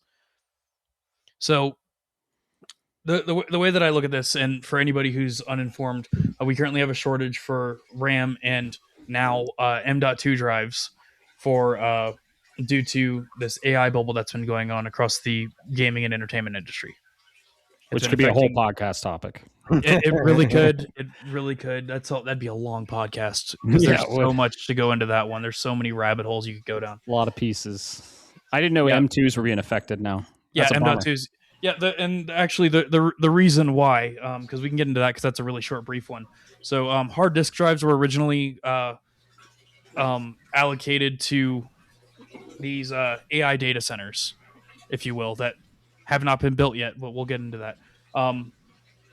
And all of these hard disk drive manufacturers are now so many years behind that these companies have had to start sourcing out to M.2 manufacturers. So, the ripple effect. Yeah, combine that with a company like Micron pulling out of the game and no longer supplying drives for the general public or RAMs for the general public. Micron owns Crucial, in case anybody wasn't aware. Crucial is a big, huge name in RAM and solid-state drives and NVMEs. They pulled out, and it cut effectively 40% of the market out. And that's what's happening here is now other companies are having to increase their production. Companies like Asus that weren't making RAM before are now making RAM. Corsair is having to instead of sourcing their things from Micron, they're having to create all of their own chips to get all of this out. And so we have a really, really, really bad shortage here. And it's unfortunately going to affect not just the Steam machine, it's also going to affect the PS6 when it finally comes. Any future updates for any consoles are going to be affected because everybody has to use RAM. All of these devices have to use RAM. They have to have some type of storage device, so on and so forth. Right. Thankfully, Steam did the smart thing and they're delaying it. It's not a until further notice delay. They're just delaying when they're going to announce their pricing. PlayStation did the same thing. Yeah, that's sometimes that's what you need to do, honestly. Yeah. And I would rather them delay and be able to come out with a $800, $900 price tag than try and release now at a $1,600 price tag. Right. Because at the end of the day, they still have a business to run, and if they've invested billions of dollars, hundreds of millions or billions of dollars into the Steam machine now and all of its hardware, they need to be able to make money, and they can't make money if they're having to overcharge because people can't afford it then. And that's what's happening in the PC market. Because now, I know we've shared the memes back and forth and the jokes where RAM is like $400, $500 now. That's not a joke. That's the reality. Mm-hmm. M.2 drives are becoming like that too. A 4 terabyte M.2 drive at Best Buy, you're looking at $400, $500 now. Oh wow! Whereas not that long ago, they were a little over $200. Yeah, and it's only going up. Nothing is going down yet. Right. I heard PlayStation ordered components and are in a contract for the remainder of the year, so I think they're good till the end of the year. Yeah, they should be, man. Yeah, if you have any consumer electronics that you want to get that you've been kind of sitting on and the price hasn't gone up yet, I'd probably strike now if I were you, because every single consumer electronic with RAM or storage is probably going to be affected by this. Yep, I've even thought about selling old PC components of mine just to buy new PC components. Unfortunately, because like that's what it's becoming now. Like I have a 32 gig DDR5 kit sitting in the closet that I might have to sell if I want to upgrade something on my PC now. Yeah, that's crazy. But yeah, this is a smart move from Valve and the Steam machine. Just take your time. Don't rush into the market. You know. I mean, if you're hitting Gen 6 with the power of a base PS5, might be a little tricky. But, I mean, Xbox is gearing up for their next console, apparently. I don't even know how that's going to work. But yeah, I'm excited to see Steam entering the console market. I have absolutely no interest in it, but I love Steam as a company. I don't use them, and I'm not on their platform, but I like what they do, and I like who they are and how they operate. So I would love to see this be successful. So I think a delay is a smart move because of the component prices. Yeah, and I think they definitely learned their lesson from the last Steam machine, because I'm not sure if you guys were aware, there was one that came out years ago. Yep. That was a complete and utter disaster. Little tiny one. Oh no, I'm talking about the big, looked like a DVR. Yeah, wow. It was a PS3 size. Yeah, it was like a partnership with, I think it was Alienware, and it completely flopped. Yeah, wow. Because the pricing was too high and the demand wasn't there. And now we have the demand. They just need to get the pricing right. Yep, exactly. Because you now have something that's going to, I've mentioned it before in previous casts, this can bridge the gap between PC and console. Yeah. I want to see it successful. I want Valve to hit the ball right out of the park with it. They just got to take the time. Correct me if I'm wrong, Alex. Is there a way to bridge the gap between your Xbox and your Steam yet? Is that bridge capable? They kind of did it with the ROG Ally. The ROG Ally. Yeah, we're not going to get into that one. No. That's a yes or no. Simply, is there a native way? I'm not that I'm aware of. I've never been interested. No. Okay, because this would have been, if they could have timed this, unfortunately, thanks to the market, but if they could have timed this, and I think this is what Gabe was seeing, or whoever, is if there was a way to go, oh, hey, Microsoft, we'll let you go ahead and link to us or whatever, right? All of a sudden, you grab all of these Xbox players that are forced to go to PC now, and Valve goes, hey, not only do we have that for you, we also have this. You suck up every last one of them and then bridge the gap between console and the PC players, like Alex said, and it would have been a perfect time. Yeah, there'd be a vacuum there for sure. Yep.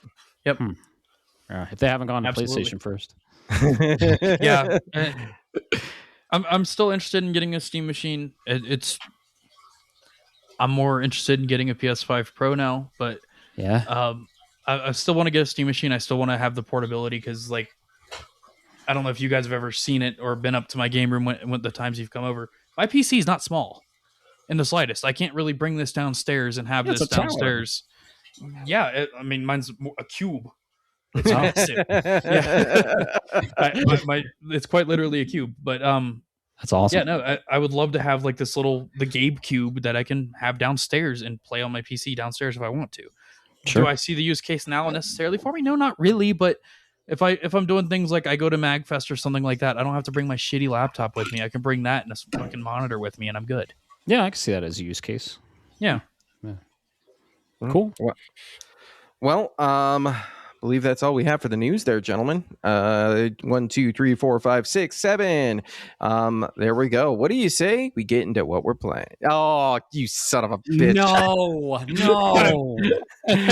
All right. The audio listeners aren't understanding, but I just said 1, 2, 3, 4, 5, 6, 7. And yeah, you can go from there. I'll let you use your visual learning. He did the thing. He did the thing with his hands and the You know what's not in those? You know what's not those numbers? 3, as in Nioh 3. Yeah, look at that segue. Yeah. Dude. This is what you and I've been playing pretty much all week. So yeah, go ahead. Well, okay, I'll start. I'll talk a little bit about Nioh 3. I won't talk a lot about it. I'll let you take the floor with that because it's your main game. And then I'll talk a little bit about Dragon Quest 7. Let me talk about Dragon Quest 7 first. Well, no, okay. We did that segue. I can't interfere with that segue. Nioh 3. Dude, this game is so fun. We are playing, meaning you, I, and Burrito Supreme.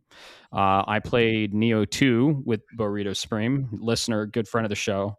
Shout out. And yeah, man, Nioh 3 is just more of what we loved about Nioh. Nioh is a series that started off differently, and then it kind of evolved into a multiplayer co-op option game. It's a third-person Souls-like RPG. What do you say? It's set in feudal Japan, and you're a samurai and ninja fighting demons. Yeah, no, you're absolutely right. It is a mashup of a lot of different stuff. MMO, and it's like you said, Souls, action RPG, online. It's got a lot of elements. Yes. You fight yokai. If you don't, yokai are basically Japanese demons in their mythology. And it's great, man. I love it. It's very hard. I played solo the demo. I had a very hard time beating the first boss. However, they're saying that the first boss of the game is the hardest boss in the game, which well, here's the thing with Souls-like, I think that's accurate because one of the hardest bosses in Bloodborne for me was Father Gascoigne or Gascoigne or whatever, and he's the first boss, and he was the hardest for me. That's actually I played Bloodborne, I played Bloodborne on launch, couldn't beat the first boss, put it back on the shelf for 5 years after I raged, and then it sat on the shelf for 5 years, and I was like, oh, I'll try this out again. And then I just kind of went in a loop, grinded in the first area, and then finally beat that first boss. I would say in Souls-likes, first bosses are some of the most challenging. So, yeah. Yeah, I would definitely say some of the most challenging, but definitely not the most challenging. Right, for sure. I love this game. It's so fun. The co-op's awesome. Not even paying attention to the story, and that's rare for me. I usually pay attention to story in the games. But dude, its gameplay is king, and this game is so fun to play. The weapon variety is awesome. Been using the Kurosagama, been using a lot of different weapons. There are 2 secret weapons that weren't in Nioh 2 that I don't want to spoil, but you have all your weapons from feudal Japan, right? You think of it, it's there. The build crafting is so fun. I've been having a blast doing some build crafting and just like the moments we encounter, right? Some of the bugs in the game are some of the most fun for us, right? Dude. When you hit a hot springs, like your clothes vanish and you have a loincloth and you just kind of sit down and Bo plays as a female character, which I can respect, and he's sitting down, but then for some fucking reason, it's only you that I get bugs left and right where you're sitting in the hot springs fully clothed, and then sometimes when you get out, you're just running around naked. Like looking like a Souls-like hardcore. yeah. Looking like a base character from Souls-like, not equipped with anything. But yeah, it's so fun. I'm having a blast. Man, we've probably dumped 40 hours into this game since launch. It launched last week. Oh, yeah. I saw that look, Alex. This is a game that if we put in the effort, and I'm half tempted to, we could probably have this platinum by the end of the week. For Nioh game, folks. Yeah. This game launched the 13th? No, we're not even the 13th. The 6th. The 6th. Yes, we're not even on the 13th. Something releases the 13th. Oh, it's Reanimal. This game launched the 6th.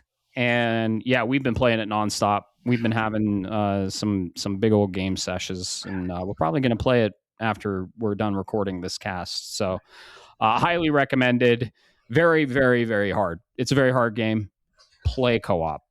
So it's basically a really hard, brutal Souls-like single player. But then when it's co-op, it kind of changes, and it just changes into a fucking beat 'em up, honestly. Yeah. Like... I mean, we're wiping the floor with big fucking bosses, and I bet your back hurts because you've been carrying me a little. And dude, I hate when I fucking die. I hate when I die in games. See, I don't mind dying in games if I'm playing single player and I'm learning, and no one is affected by it, right? But when I'm playing co-op, especially with two others, and I die, I'm like, oh, I hate it, and I don't like being that guy. But yeah. It happens. I play as a squishy glass cannon. I'm like a ninja, just zipping all over the place. I'm like, you can't catch me. And then I'm like, fuck. They caught me, guys. Can you rest me? He's not wrong. When you go in, you got to learn to back out. And sometimes Matt gets a little aggressive. And I'm like, that's okay. Good parallel for you Overwatch or League players. That's your 80. That's your damage dealer just going out into the front, but without the healer. So it's fun. And I think I get where you're coming from, and we talked about this, like with being the guy who like dies, but some games just don't click.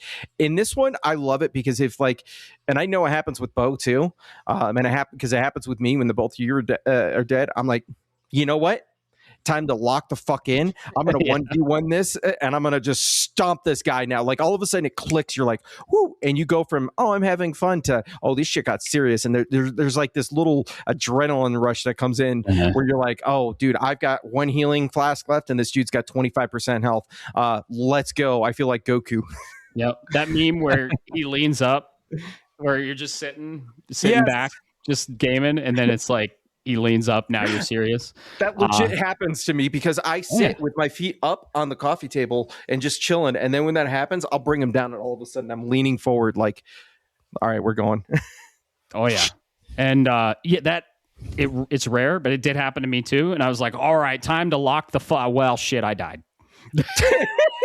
But in your defense, there was one boss in particular that you fought as. So there are individual missions in certain fights that you have to do alone. They are required for the platinum, but they're not required to like finish the game. I just keep that in mind, folks. But there was one in particular Matt really did not like, and then it showed back up in a co-op mission, and all of a sudden the dude spawns, and Matt goes, "No, fuck you," and just full ham sends every ability and skill and magic he has at this dude, blows him up in like 5 seconds, and then he's looking like he just casted a Kamehameha all spent, and he's like, all right, that's it. And I'm like, no, here's the next boss in a gauntlet run. Yep. Oh man, I rage. This dude, we get spicy on this game. It's great entertainment. If you're interested in watching us play, twitch.tv/Shapes of Gaming. We're streaming it. And yeah, I love it, dude. It's so fun. It's such fun co-op. I couldn't tell you. I mean, I kind of have a vague idea of what's going on in the story. It's in feudal Japan. There's time travel. Okay. Yeah. But just cool enemy designs. It's awesome. And I'm going for a ninja mage build. So, and Yeah, sometimes I hold my own, sometimes I don't. But most importantly, I have fun regardless. That's exactly it. You have fun, even when you troll me on fights. I like purposely troll me, mind you. Remember when you guys were like, all right, we have like 2 million resources to level up. It's called Amrita, right? You're at the shrine. And you're like, oh, finally, we just got done through a gauntlet, right? And a boss. And you guys are like, oh, God, we can finally level up. I got to do build crafting. I have so many items. And I'm the host. And I see a fucking crucible, a little lesser crucible. And when I run in, it pulls them in. And I'm like, here we go. Fuck this. And you guys, you were so pissed. You were like, I was build crafting. It's not only that, but it's a crucible is a gauntlet challenge zone for a perspective. So we just got done fighting a boss. And the second I go to hit level up, I literally had 2.5 levels. So I leveled up my things, went to go hit confirm, and I got pulled into a gauntlet. I was like, if I lose these resources, I'm going to burn the world down. And the thing is, I was like, all right, here we go, boys. We're going to do it. Let's get just one more thing, Amrita, and we're going to level up. We almost all died and lost everything. Almost. But we persevered, and then we really got to rest after that. So that was just those fun moments in that game. I love it. Yeah. I love it. But yeah, I want to hear more of your thoughts on that for Nioh. But another game I'm playing, Dragon Quest VII. And unbelievably, to my surprise, I like Nioh 3 better than Dragon Quest VII. Yes, sir. You should. Yep. Dragon Quest VII. I'm a little mixed. I love it. I do. I love it.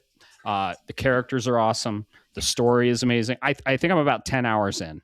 Still haven't got access to my vocations. I don't know what's going on here. I'm looking forward to that piece. And I have like all my vocations maxed out. Anyway, the story is really cool.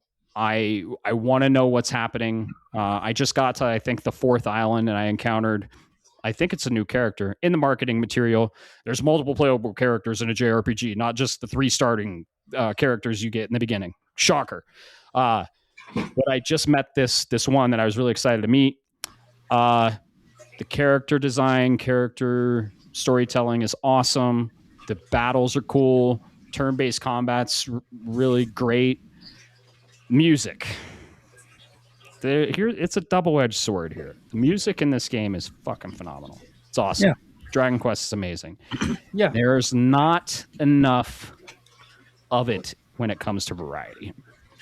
So I came to this fire island, right? And I was like, oh, cool. I'm going to get like new music, like new, like probably drums or something fire level inspired. To my surprise and my disappointment, it's just the same fucking track of the last town. And then I'm like, okay, well, I'm going to go into this dungeon, let's just say. New music? Nope. Same music. And I was like, fuck. Dragon Quest XI wasn't really like this. They reused tracks, but not this much. So I was like, what is going on? So I'm a big fan of the Tales series. I looked up the soundtrack for that. Tales of Symphonia released 03, 04, around the same time 7 released, right? On the PS1. And it has 111 tracks. When did 7 release? We can look that up. 2000. Oh, 2000? Sorry, 01 in North America, but yeah, 2000 in Japan. Okay, and when did Symphonia release? Tales of Symphonia? Yeah, we'll look that up. I looked up the soundtrack for Symphonia because I love the music. I'm a big fan of Final Fantasy music. 111 tracks. 03. Okay, 03. Around the same time. Same generation, right? Not the same console, but oh well. And it's 111 tracks for an 80-hour game. Or a 60-hour game, I think. And then Dragon Quest VII was 30 tracks for an 80 to 100-hour game. And I was like, man, when the tracks hit, they hit. It's Dragon Quest. It's the Tokyo Metropolitan Symphony Orchestra. When the tracks hit, they hit. It's awesome. The opener like puts a tear to my eye, and I'm just like, oh, it's so good. There just needs to be a little bit more variety of music. And then I'm a little spoiled by Clair because each area has different battle music, right? Well, this has the same fucking battle music, and you are battling a lot. There are a lot of enemies you have to kill and battle, and it's just the music is getting a little repetitive. So I like the game. I love the game. I am going to take it in chunks though, because the music is getting a little repetitive. And they also they're reusing NPC models for important NPCs that I should care about. But this guy has a fucking yellow BDSM mask with horns on it, and he's like talking serious about his daughter dying. And I'm like, I can't fucking take you serious, dude. Like, that's Dragon Quest, though. That's the charm. I get it. I totally understand. I'm trying to get in that mindset, and I'm still excited to play the game. Having more fun with Nioh 3, though. So I love both games I'm playing. I just wish Dragon Quest 7 had a little bit more variety in the soundtrack. So that's totally fair, and I get that. From what you're like, I understand what you're trying to say, and I think that is a little underserved. And you're right, it's Claire spoiled because so what I'll say is, before we get into Nioh, is like Tales of Symphonia is it's a good game, and Berseria and all of them, right? But when you get into certain games where it's like 80 hours, 100 and some odd tracks or whatever it is, 60 hours, and then you look and you go, okay, this song was a banger, but where do I hear it? I hear it in a 5-minute segment of the game, and then I'm on to my next thing in an 80-hour game. And this is just from me and my perspective. My ADHD squirrel brain forgot about that song, and Claire spoiled you because you remember all of Claire. Fuck, I remember all of Claire, right? That's the way it is. So it sucks, and I feel for you, man. Yeah. I guess I'm just a little spoiled. I mean, it's Square Soft, now Square Enix. So, I mean, they made Final Fantasy. Final Fantasy is my number one IP when it comes to music. So, I guess there are some big shoes to fill here. But apparently the older Dragon Quest games, I haven't really played a lot of them. I got into it with 11, so I'm not a hardcore big Dragon Quest fan. Just a big fan of turn-based RPGs, Square Enix, fantasy. It all makes sense, right, for me to love Dragon Quest. So maybe I have a little bit too high of expectations because I played the greats, Final Fantasy 7, Final Fantasy 9, and then the Tales games, dude. They have banger soundtracks. All right, yeah. I'll keep that in mind. And this is just more, I know you'll never get around to it, but this is more of a reason why we tell you and sell Persona 5, because I know you're a big audio guy, and that has between 60 and 64 tracks, something like that. And that game is longer than Symphonia. That game lasts at Symphonia's length. So, but yet I never got bored of it. I was like, oh, this is still awesome. This is still awesome every time, right? I own it. I own Persona 5 Royale. I would probably play Metaphor first, though. Yeah, I don't blame you. That's got another banger soundtrack, but you know what else has this? Games do. What's that? They're all. I said honestly, all the Persona games do. Like even going all the way back to 2 and 3, they all have really good soundtracks. Yeah, there you go. See, there's your next JRPG series when you can fit it in your schedule. Okay. you have to finish Final Fantasy 6 first, though. You can't move on to another one. Yeah. And you know that you're never gonna live it down, buddy. You're never gonna live it down. That is a whole nother topic, because that is that's a delineation of old school RPGs into the modern, and Dragon Quest is the old school, at least for home consoles, right? That's where that was the first one. It was the OG. So there is Dragon a lot of those. Warrior, actually. Thank you. Exactly. Yes. Well, Dragon Warrior in Japan, Dragon Quest in the US. Nope. Other way around. Nope. What? So Dragon Quest. Yeah, Dragon Quest. Yeah, my PS1 copy of Dragon Warrior 7 is Dragon Warrior, not Dragon Quest. Yep. In the US? Yep. Yes. Because Dragon Quest was owned by a tabletop RPG. I see. Gotcha. Yeah. Yep. They had to have different names. And then I think, what was it, around 9 or 10 is when they finally changed the name to Quest for both of them. Yeah, I never heard about like what was the resolution with the IP and all of that. So like it just kind of happened and it was like, oh, cool, here it is, right? But yeah, that's the way it was. But yeah, there you go. You know what else has a good soundtrack, Matt? Yeah, I do. Nioh 3 really does. Yeah. Mm-hmm. That's what I got to say. This is the most surprising thing about Nioh 3. The open world design really fits well. I'm surprised at how well it fits, but like Nioh was always an action game first. I love JRPGs as much as the next guy. I like sport fighting games. I like them all, right? But my roots are in the retro, the action oriented games. So Nioh to me it's catnip to a cat, dude. You give me more, please. And then hearing in 3, I'm like, suddenly I'm noticing, I'm like, wait a minute. When did the series get such good fucking music? Did I miss this, or is this just unique to this game? So I need to go back and take a look. 2 had a banger soundtrack. I think 3 is pinnacle, though. Okay, yeah. This one is definitely pinnacle at the very least. And quite honestly, I'm not saying it's the GOATY, but what I am saying is when it comes to action, it's going to be, this is a category that's pretty much locked in unless something comes out that's like 100% better. But for my personal takes, this is the action game of the year. I'm not saying it's game of the year, but it is at least the action game 1,000% because it feels so good. We still got Wolverine and 007. I know. I don't know about that, but we'll see, dude. It's incredible. It's incredible. We got so much coming out. And Control Resonant is technically an action game.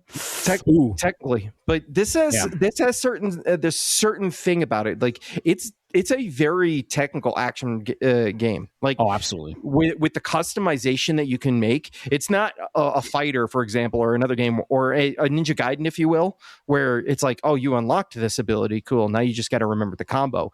You unlock this ability for this button sequence, or this very specific weapons button sequence, and it expands and it allows you to really create the way you do your characters. You're a ninja, Matt. You use the same weapons as me, but my play style is completely different because of the skills that I have. Right. And it responds really well.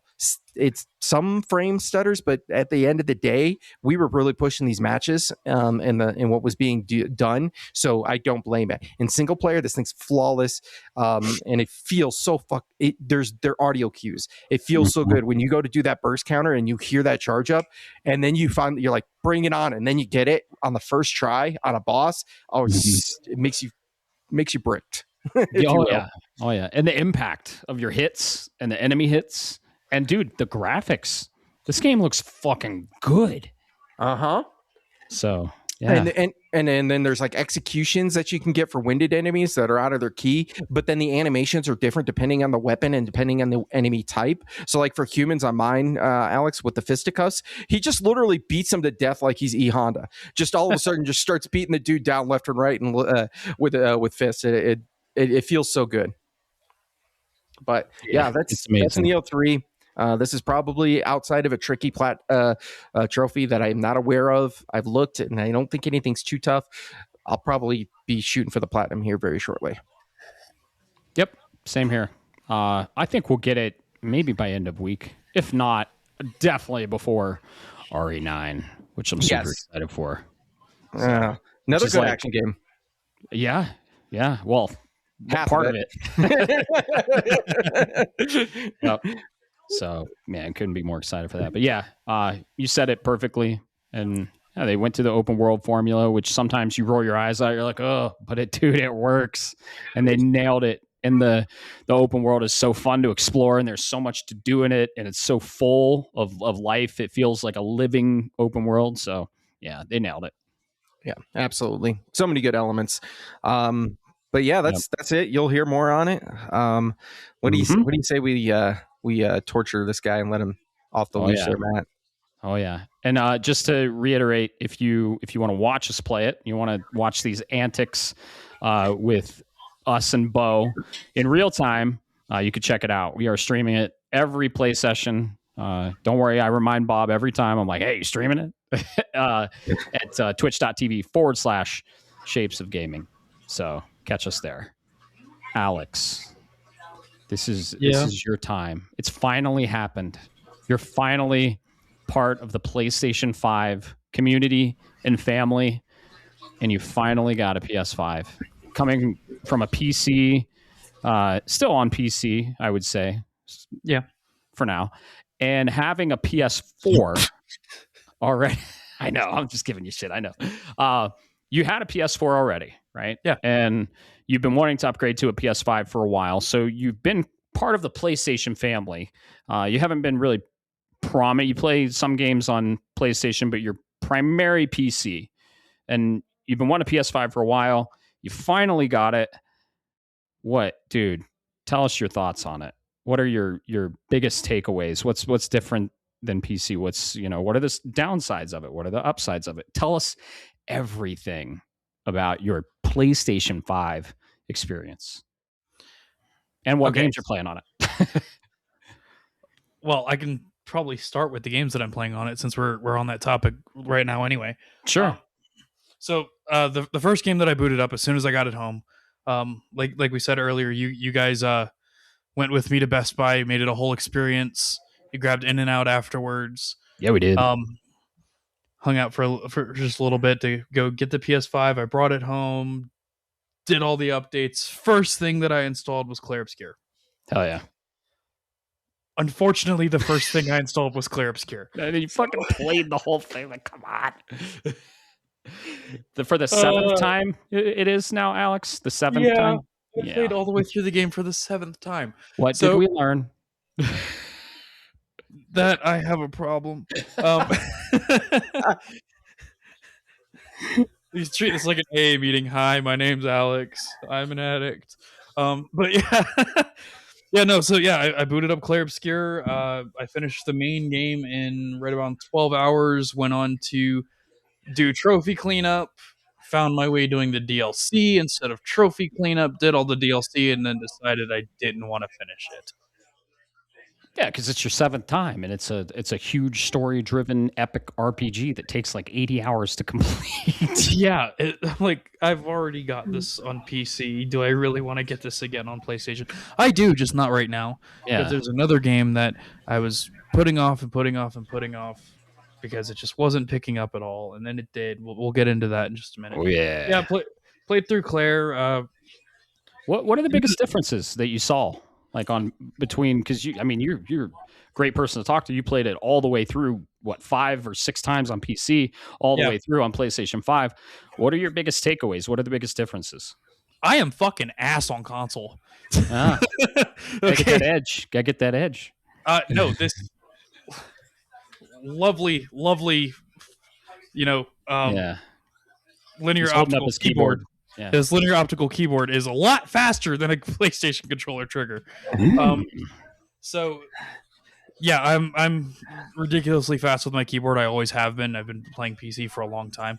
So, like, parrying like some of the super bosses was a lot fucking harder on controller. Even with input lag. Not even so much that. I think it was just me not playing well, honestly. Okay. I was going to say, it's kind of near instant with the DualSense. It is, yeah. I just don't think I was playing quite as well. But yeah, no, I went through. I played through the whole DLC and everything. I don't regret doing that, but I regret doing that instead of just getting all the trophies first. Yeah, so I spent too much time on the DLC. I don't know if this is, you might have misspoken, but did you say you put your parry and dodge on the triggers? Yep. There's travel in the triggers, bro. I don't care. No, that's why they put them on R1 and L1 because those are actual buttons. Right? No, but if you put your super precise, like cracked out reaction buttons on a trigger that has to travel. Yeah, but that's just okay. I get it. All right. Yeah, I'll get it. Actually, yeah, that just clicked on me. What? I know button remapping. Crystal plays Southpaw first-person shooters, but that is psychotic.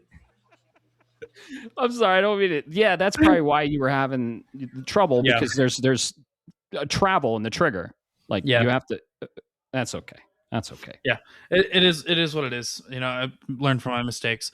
But yeah, so I had only put 6 hours into this other game because I put 33 hours into Clair. I didn't mean to end it like that, but I did. I ended it at 33 hours. That's awesome.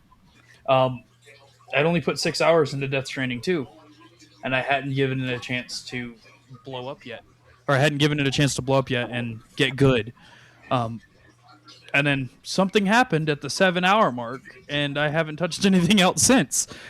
I won't say anything because we have a whole spoiler cast for that. But Sure. You got hooked. Yeah. He's a master storyteller. There's a reason you got hooked. Yeah, I'm now. I believe I don't remember how many hours I'm in now, but I think I'm close to 20 hours now, if not more than 20 hours.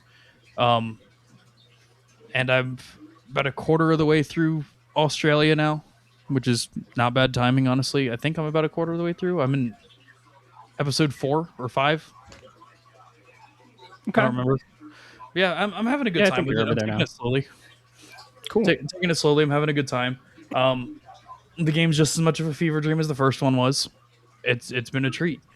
And thankfully, I think this is a testament to Kojima Studios and how they optimize this game. Thankfully, it looks really, really good on base PS5 as well, not just on Pro. Yep. You know what I think the difference is with that game? Besides being Kojima and his team, right? You know what engine that is, right? It is the Horizon engine. It's Decima. It's not a Unreal 5 game. Okay. It's even further than that. It's Decima Pro. Yes, that's true. Good catch, or good point. So yeah, just taking that for a grain of salt. That's the other reason. Stay away from Unreal 5, folks, if you can. Yeah. I put a lot of time into DS2. I'm taking it slow. I'm having a good time with it. I've played a couple of other things. Like, obviously, I'm still me. I'm still going to play Hollow Knight. I put about 7 hours into that too, and it's Hollow Knight. It's going to be a forever game for me. Now there's a PS5 version, right? Is it in there? There's a Hollow Knight. Yeah, I thought so. Maybe someone double check me on that. I believe there is a PS5 Hollow Knight version now. I don't know if it's a free upgrade. I think it might be, though. We're going to fact check this for you. I know Silksong was, so it would make sense. Silksong released multi-generation, but I think, I think Hollow Knight just either, I think it's out now or they announced a PS5 version that's optimized. Okay, so I am looking right now in my library, and I go to it's the PS4 Hollow Knight edition. It's the Void Heart edition. Yeah, it doesn't look like there's a PS5 SKU. Yeah, I don't know if it's out yet, but I think it was announced. Keep going. I'll look at this up. Yeah. So I put a bunch of time into that. I put almost 30 hours into Need for Speed Unbound, which is a game that I loved playing on PC. It was the PlayStation game one of the PlayStation Game of the Months or Games of the Month. A native PS5 version of Hollow Knight Void Heart Edition is now available as a free upgrade for owners of the PS4 version. I'm sorry, and you're welcome at the same time, Alex. Yeah. Okay. Yeah. Why'd you do that to him? Now. You shouldn't have done that to him. You just broke this kid. I've got to finish DS2 first. Okay. Yes, there you go. You do. I've got to finish DS2. Yes, you do. If I have downtime between DS2 and Requiem, then maybe. But Requiem's going to be my next game. I unfortunately, I think I did tell you guys, I did refund Nioh on Steam because I plan on getting it for PS5 now. Heck yeah. It's nice, now I have money in my Steam wallet and I don't know what the hell I'm going to use it on, but we'll see. The time might come where something comes out. Like if Solitaria actually ever comes out, I'll actually pick it up, but who knows? But so that's what I've been playing. Like a lot of Need for Speed Unbound. It's it's Need for Speed. It's an arcade racer. I love the games. I've loved all but I'm gonna say 3 of them. I'm a big fan of I was a big fan of Need for Speed. Still kind of am. I just haven't followed the series. They just kept bringing them out, man. I played a lot of Carbon, played a lot of Underground. Actually played a lot of the Need for Speed, just the reboot on PS4. Yeah.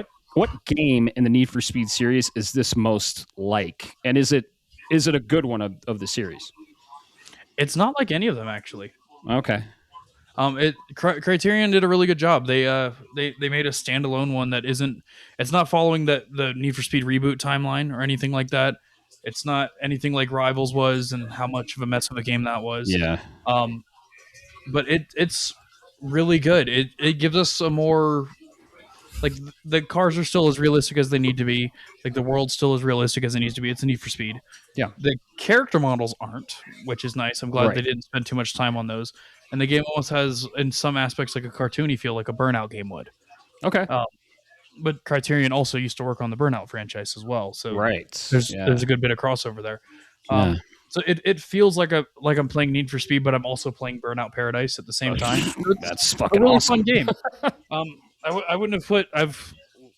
Let me check Steam or EA. What? You just check the PS app. Oh no, I'm saying I know how many. I have like 20 something hours on PS, but Gotcha. I think it's like almost 300 hours on PC for this game. But I played the crap out of it. I love it. It's a good little time waster. And honestly, I think I was just coping, and I didn't want to get back into DS2.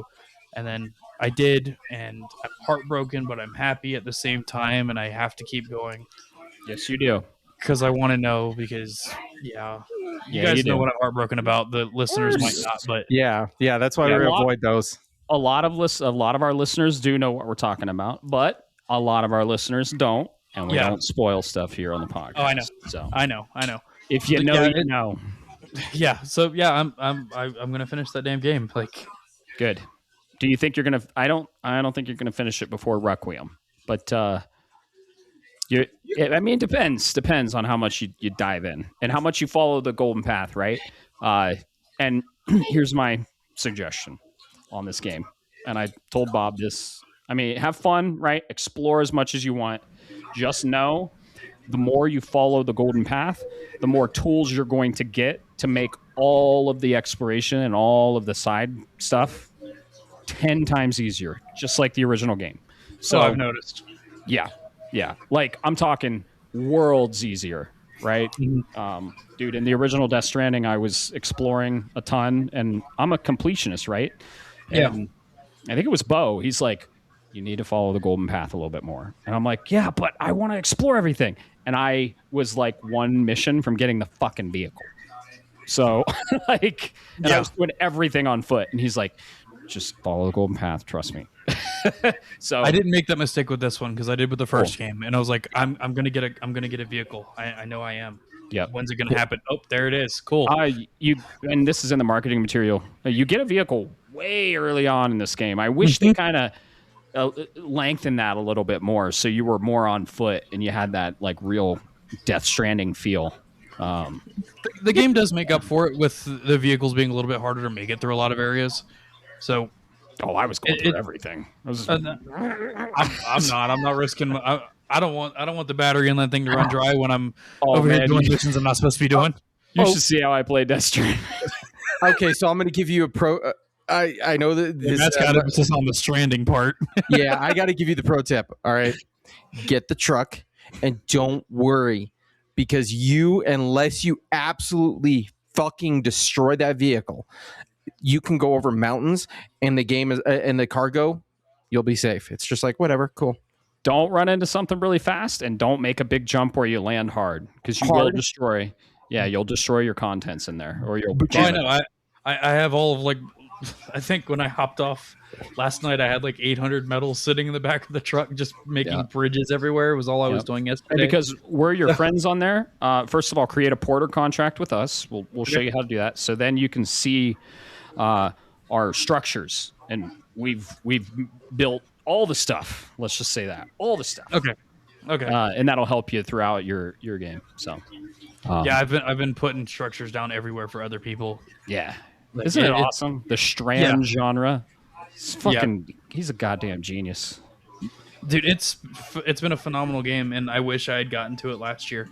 Because if I'm being completely honest, so far, I might say that my game of the year vote could have been swayed. Wow. I'm really enjoying it. You're like a third of the way. Yeah, I'm loving this game, man. I really am. Awesome. And happy to hear that. Yeah, I think I'm enjoying it more than I did Clair. I will tell you. Point. Yeah, I'll tell you. You're about to. You haven't even hit. There's another moment, and you thought you hit it, and there's gonna be another moment, and that moment is where I went. This Clair just lost. Like immediately, I was like, "Oh, Clair lost," and I could feel it in my heart. So I can't wait to hear your journey, dude. Yeah. It's been a journey so Yeah. far. I've been loving it. Yeah. I I can't wait to. Yeah, that's man. I'm so glad you finally dove in. This was the game that basically sold the PS5 for you. Brought you over, fired it up on my setup, and you were just like that meme, like that Hugh Jackman meme with the light from the fountain, and he's like, yeah, pretty much. Yeah, he's not lying, folks. And you're like, this is the game. This is real time, and we're like, we both look over. Really, we just slowly look over, and we're like, uh-huh. They're not joking, folks. They're not joking at all. Yeah, Matt, I was over at Matt's place with Bob, and he threw it up on the OLED, and God, it took my breath away just from the opening sequence of this game. And it did. It's crazy. It did the same thing on base PS4 too. I was like, damn, there's no fucking way it still looks PS5. Yeah, we knew he meant PS5. Yeah, sorry. Yeah, just clarifying. New to this. Audience. Yeah, but yeah, but it's crazy. Yeah, so I didn't intend on buying DS2 right out the gate, but I came home with the PS5. I literally installed Clair, and while Clair was installing, Aurora and I went to Walmart to go get our groceries and everything, and I was like, hold on, give me a second. And I went over to the electronics. I'm like, they have a copy. And I bought it. Hell yeah. And I apparently got somebody's like pre-order copy because it had like the pre-order slip on the inside with the code and everything. So I've got all that. So I'm running around with all the pre-order bonuses right now. Lucky SOB. That is an error in your favor. Hell yeah. Oh, yeah. I was like, what the fuck is this doing here? I was like, yeah. Oh, speaking of which, very cool. Very cool. I got something for you after the cast, Alex. Oh. Okay. Yeah, like I picked up PS2 that night. Thankfully, I'm really happy I bought a disc console because I didn't want to own it digitally. Yes. Well, you didn't. So you did the disc drive come with console, or did you have to get that? Oh yeah, you got the disc version of the Slim. Yeah. Yeah. Cool. Yeah. Yeah. What were you gonna say? Yeah, the game's blown me away. It really has. It's not very often a game does that because normally I'm playing games and I'm playing my little indie shit and it's kind of whatever. Speaking of indie things, I did try and play Ultros, by the way. Yeah. Not into it. Not a fan. Dude, it's too bright. I can't do it. It's way too bright. Yeah. Bump down the fucking brightness. No, it's the colors and shit, dude. I can't. Oh, the art style. Yeah. You're not into the art style. Okay, I get that. It's all right. I see where it's a good game because I did play it for a little bit and like it's mechanically sound, but it's too much going on the screen. I'm like, I can't do it. My brain can't. Yeah, it's an acid trip. It's a fucking acid trip. I really love is. the art style. Yeah. Yeah. And then I played a little bit of Ender Lilies 2 as well because I already had that on PS4. So I just think, okay, cool. We'll just upgrade real quick and play the PS5 version. Pretty fun. Played a little bit of Silk Song, not much though. I'm not gonna try and plat that on PlayStation. I'm good. Nah, I didn't. No, I'm never gonna happen. Those speedrun trophies are platinum breaking. Yeah, for me it's just one, and I can't even manage it. And I'm like, I'm good. I'm done. Yeah, never again. But hey, when Sea of Sorrows comes out, I'll actually play the game again. But I'm good for now. Yeah, that's been pretty much it for my gaming journey, honestly, aside from like my little Gooner gotcha games that I know you hate, but I love them. Hate's such a strong word. I know, I did install Arknights, wanted to try it out because I was kind of like, okay, cool. I didn't realize it was a gotcha game until I installed it and I was playing it a little bit and I was like, that's the deceiving part. The nice thing is you don't got to spend any money on it. I haven't, and I'm not going to. Cool. It's a fun game. Yeah. Zenless Zone Zero was the same thing, but the art style put me off a little bit. It's kind of because I don't really like the Hoyo first games that much. That's like the Genshins, Honkais, all those. Nioh, yeah. Yeah. I'm good on that one. I tried it. Whatever. Hey, people enjoy it. Sure. Yeah, it was cool. Other than that, just little games I already had on PS4 that I just wanted to play again. Yeah, no, and they're going to run better and probably look better on the PS5. Mm-hmm. Talk us through a little bit about like the setup process. Was it easy for you? Was it Easier than setting up a PC? I mean, kind of a rhetorical question. What are like the contrasts of the PS5 and the PC environment? Well, the PS5 doesn't have to sit right next to me. Sure. So there's that. Right. It's not a heater. It's not a space heater. Oh, this isn't a space heater. Oh, not anymore. It's not. But yeah, no, it's not a space heater. Like, it can sit well away from me. I can my couch is nowhere near where my PS5 is. So, and I think that's all of us though. We're not sitting with our PS5 in our laps while we're gaming, unless you're Bob and you use a Portal. Yeah.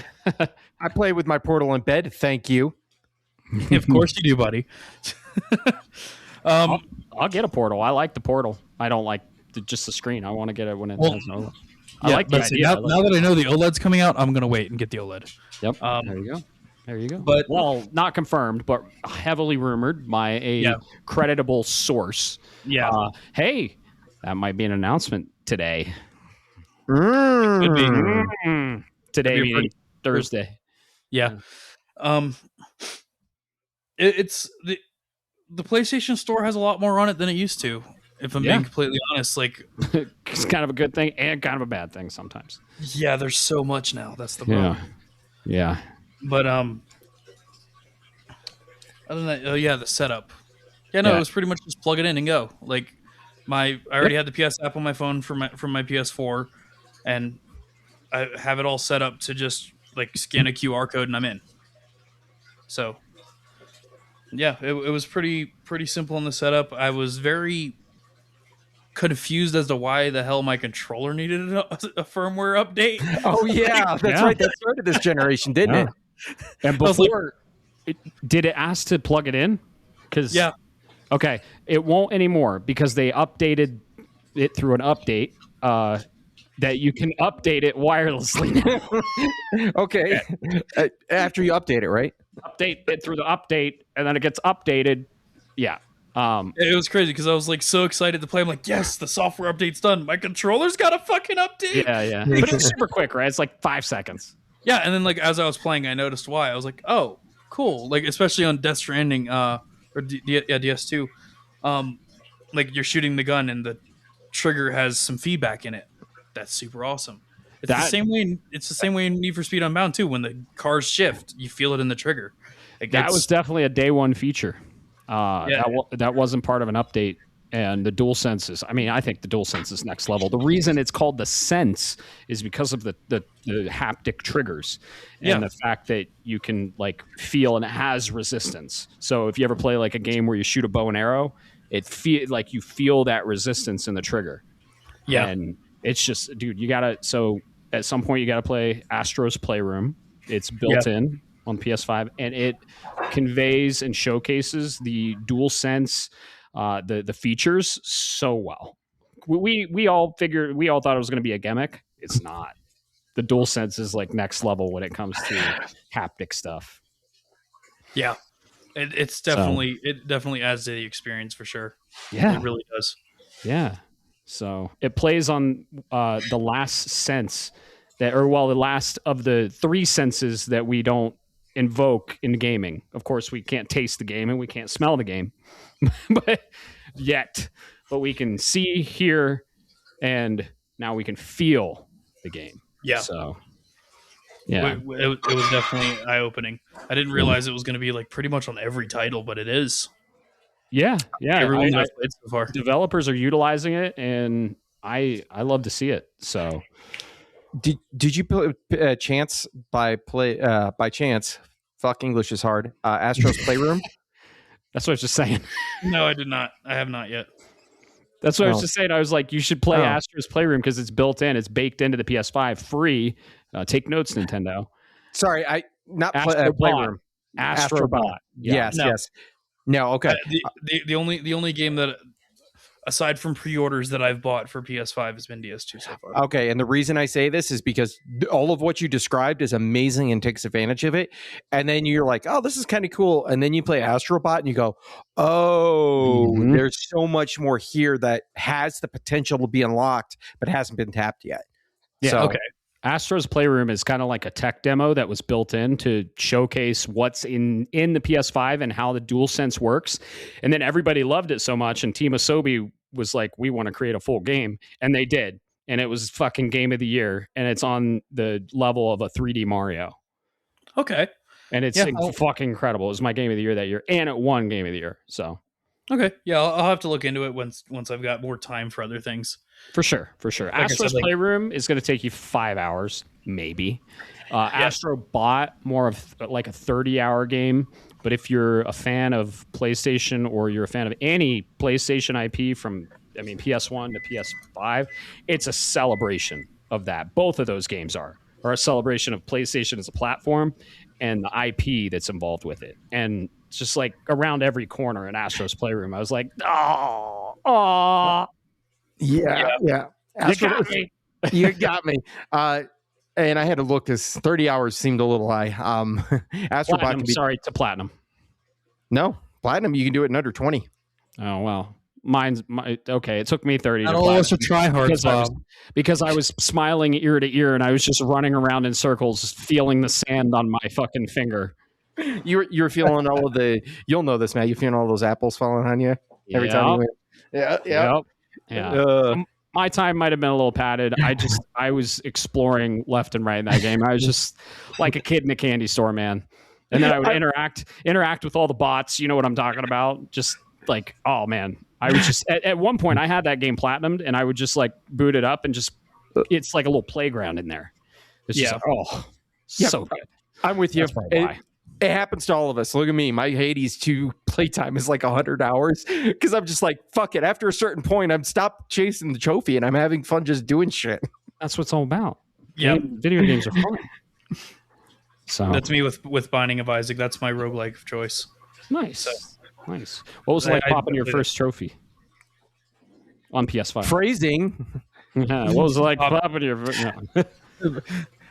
Where were you when you popped your first? In my living room. My first trophy. What was my first trophy? I think it was Clair? It was Clair. I don't remember what the first trophy in Clair was, but like the fact that it popped up and then like I was going through like my screenshots and everything because like I wanted to like send it to people like, hey, I got a PS5. Like this is Clair. I did not know that it saved like little snippets. Yes, it does. Which is super cool. Yes, and you can modify what it saves. So I do like a 30-second clip for golds and platinums, but screenshots for all the rest on every single one. Okay, and you can modify that in the captures and broadcast sections and settings. Okay. So yeah, I didn't know that. Yeah, it's really cool. I asked because I saw a significant difference in speed with popping trophies on PS5 opposed to PS4 because PS4 is just a little bit delayed. When you did the thing and then it pops, but PS5 you did the thing pop. So yeah, it was just there was actually one that I didn't even intend to do that popped before I even realized it. That's what she said. The sorry, the trophy in Clair for beating a boss without taking damage. I was like, it popped up the trophy. I was like, huh? Mm-hmm. Yeah, I didn't even realize that I had done it. Like, hey, at least it's keeping track of it because I'm not. Oh yeah. Yeah, and then that's really that's what I've been playing. That's cool. Do you have the thrill of the hunt with trophy hunting now a little bit, or no? Slightly. Yeah. Oh, I forgot one other game that I did play because I made sure that I went back and platted it. Your first platinum on PS5. Yep. And did you saw the animation? That's new. Yeah. Yep. I went back and I got the plat for Spyro 3 on the Spyro Reignited trilogy. Very cool. So like I have to get it, and then I was unfortunately looking at other people's trophies in our friend group, and I saw that Caleb has all 3 games platted, so now I need to go back and get all 3 because I can't be left out. As do I. Yeah.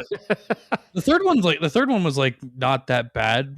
It was just like stupid things I would never think of, but the first 2 games definitely have some rough ones. Oh yeah. I love that Spyro remake. It was awesome. Oh yeah, it was phenomenal. I liked it more than the Crash Bandicoot one. Yeah. I want Ape Escape to do something similar. I would love to see a trilogy come out for Ape Escape. So or Oddworld. Yeah. I would love Oddworld to get a Oddworld. remake. Those would be pretty fun. I'll tell you as a trophy, if you feel it, you're feeling that call. And this is not a sponsorship; it's just a plug for him. Go ahead, and we can walk you through the process for linking your account with PSN profiles. It gives you a lot of good analytical information about you in comparison to other people who have opted in. It gives you good history and stats. Like I believe I told you guys this. Most of my trophies are achieved between like 2 and 5 a.m. on Saturday going into Sunday. Most of the time. That's interesting. Yep. But awesomely glad you got it, man. Yeah. Welcome to the family. I want to kind of get into the annoying things about it. Okay. So first off, Sony needs to fire whoever the hell designed those shitty plastic stands for this thing. Like, what the hell are those feet, man? Yeah. It's so bad. It's an interesting design choice for sure.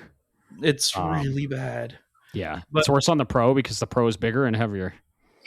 Yeah, I imagine. It's the same sand. So. Jesus. Yeah. But yeah. Like I think I told you guys, like my shelf that I have it sitting on is not like perfectly flat because it's old from like the 70s. Right. So it's like ever so slightly sliding slowly. So I have to put things underneath it to keep it from moving. Yeah. Yeah, it's not cool.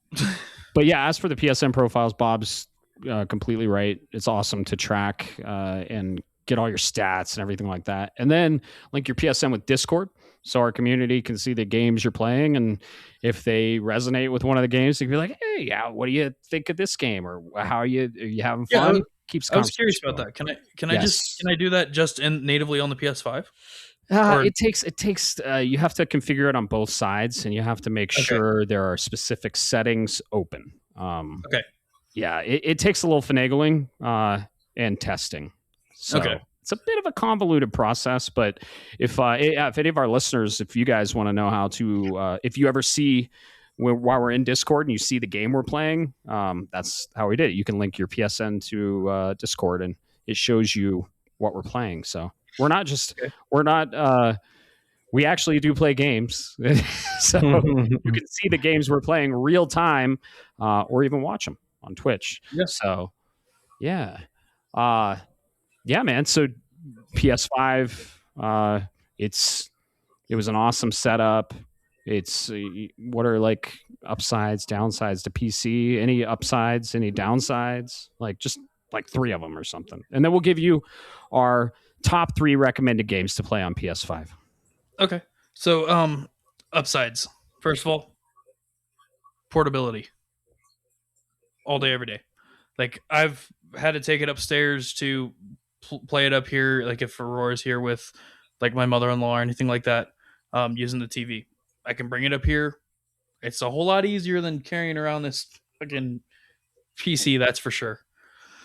Because like for the PC, I got to take some components out to be able to transport it. Like my graphics card has to come out and all that. It's a pain in the ass. Don't have to do that with the PS5. I love the controller battery life, but I also hate it at the same time. I wish it was just a little bit better because I play for way too long in one sitting. But it kind of is what it is. Yeah. And then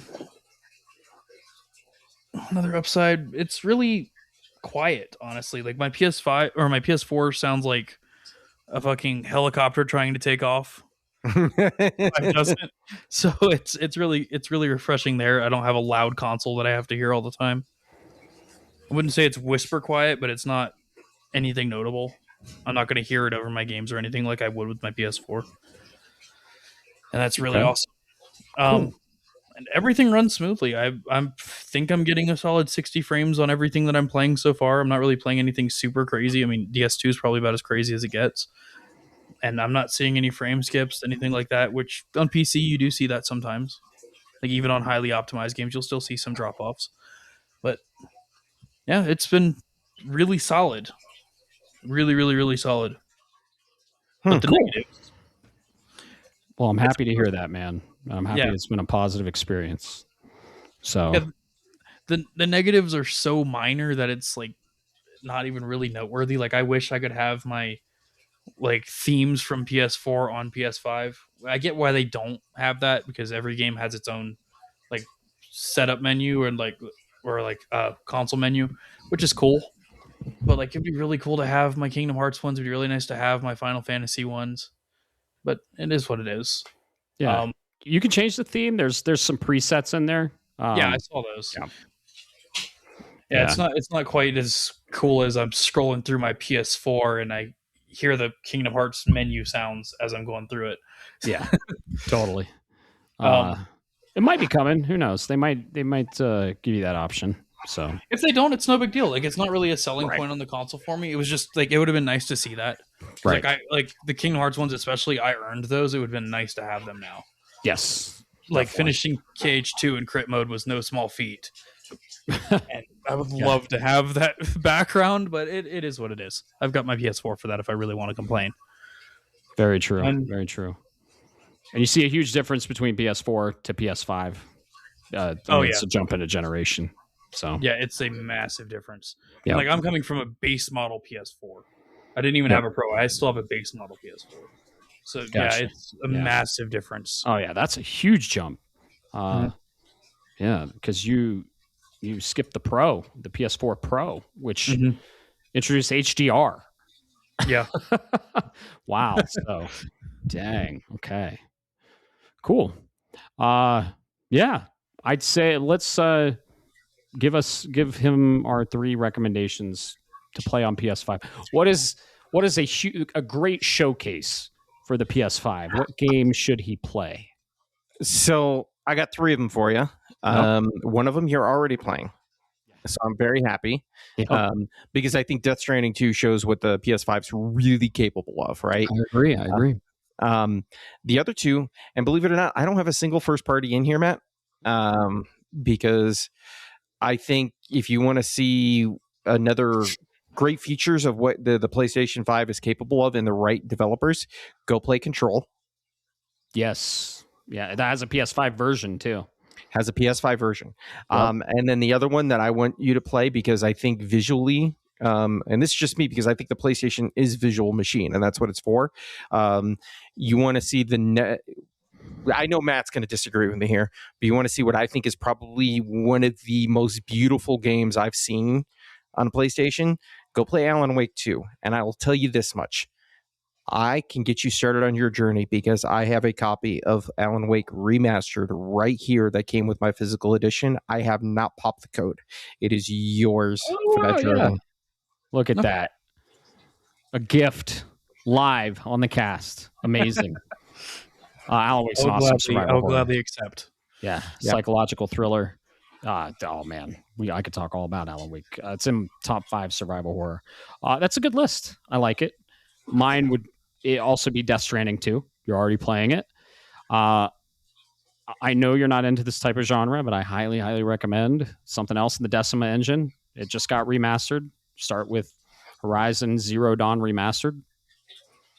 And then if you like it, Forbidden West is still the prettiest game on the console, in my opinion. I think it is prettier than Death Stranding 2. The Decima Pro engine, same engine, so sings. Actually, Forbidden West might be on Decima, and then Death Stranding 2 might be on Decima Pro. I think that's it. Yes. Yeah, God, dude, Forbidden West looks incredible. And then the other one, we've already talked about it, Astrobot. Got to play Astrobot. So, what do you guys think he should play? In the Discord, our listeners, give him a list of 3 games you think he should play on the PS5 if you're big into the PS5 and you want to see our boy Alex here get to experience everything the PS5 has to offer. So, yeah, dude, welcome to the family of the next generation. And yeah, you're on your way to getting a Pro, but base PS5, man, still a powerhouse, dude. Oh yeah, it really is. Yeah. So, and you're playing a great game on it. Clair was a great game too. Didn't really show off the power of the PS5, but great game regardless. Fortunately, it was your 7th time playing it, so you had to put it down for a bit. So give some time, give some games time to breathe sometimes. Don't play them back to back 6 times in a row. Especially long ass, like in depth 80-hour RPGs. All right. So I got to give you your fact. The retro guy time. You said you got through Death Stranding, Clair Obscure in 12 hours. You know what other RPG you would get a reward if you beat it in 12 hours? What? Come on, folks. Well, you wouldn't know, Matt. Come on. I'm testing his knowledge. Final Fantasy 9. If you beat it in 12 hours or less, you get Excalibur 2. Oh, gotcha. I should know that. Yeah. Huh. Well, that's cool. Yeah. Maybe when they remaster it. Yeah. They have remastered it, but they haven't remade it. Yeah, that's true. That is true. There it is there and available. I think it's like, but it is also one of the more expensive of the remasters. So like Final Fantasy 8 and 7 are like 10 or $15 or something like that. Final Fantasy 9, for some reason, when I bought it, was like 20 or $25. I was like, what the fuck? Yeah. Oh yeah. That's a good call out. That's a good retro fact. I like that. So, I mean, who knows? That could be you guys know I'm not the biggest fan of Final Fantasy 9, but with what happened recently with my copy, I think I told you guys about. I'll pick it up. I'll try and get the plat on it. That might be a fun one to try and get a couple retro ones here and there. Good luck with that jump rope trophy. Okay, on second thought, maybe I won't get the plat. I'll get the plat on Final Fantasy 1. Okay. I think good friend of ours, listener of the show, Caleb, has that platinum. I think he has the 9 platinum too. I think that boy has platinumed every single Final Fantasy and every single Final Fantasy spin-off game. I'm pretty sure. I think he's platinumed all of them. Yeah, so he's got an insane list. Yeah, when I was snooping through his trophies, there was one that I need to have a conversation with him about and find out who hurt him, because he platted Final Fantasy 13-3. And I need to know who the hell hurt him and why the hell he felt the need to plat that game. That is such a rough one. Oh, yeah, dude. Much respect, Caleb. Yep. Much respect. He was on the last episode. Audience loves him. They're like, when's Caleb coming back? No, I'm kidding. So, yeah, man. What do you say we get the hell out of here? That's been fun. And, yeah. Happy to hear all your thoughts and experiences on the PS5, and keep them coming, man.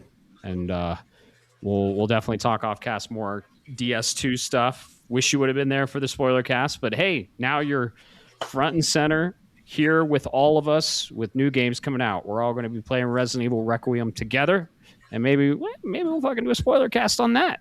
Who knows? That's a good game. I'm going to try my damnedest to be on that one on day one. Because man. I really want to play that one. Like I have 3 pre-orders lined up, and that's the one I'm most excited for. Awesome. Yeah, it's going to be a banger. I mean, it's 2 weeks out. So yeah, we're going to get the hell out of here, and then we're going to we'll watch the State of Play tomorrow, technically today or the Thursday after this we recorded, and then we'll share our thoughts of the State of Play on the next episode, which will be a week from now when this releases. So, yeah, thanks so much for listening, and to keep the conversation going, tell Alex what he needs to play on PS5, and have a great evening, morning, or good night. Peace.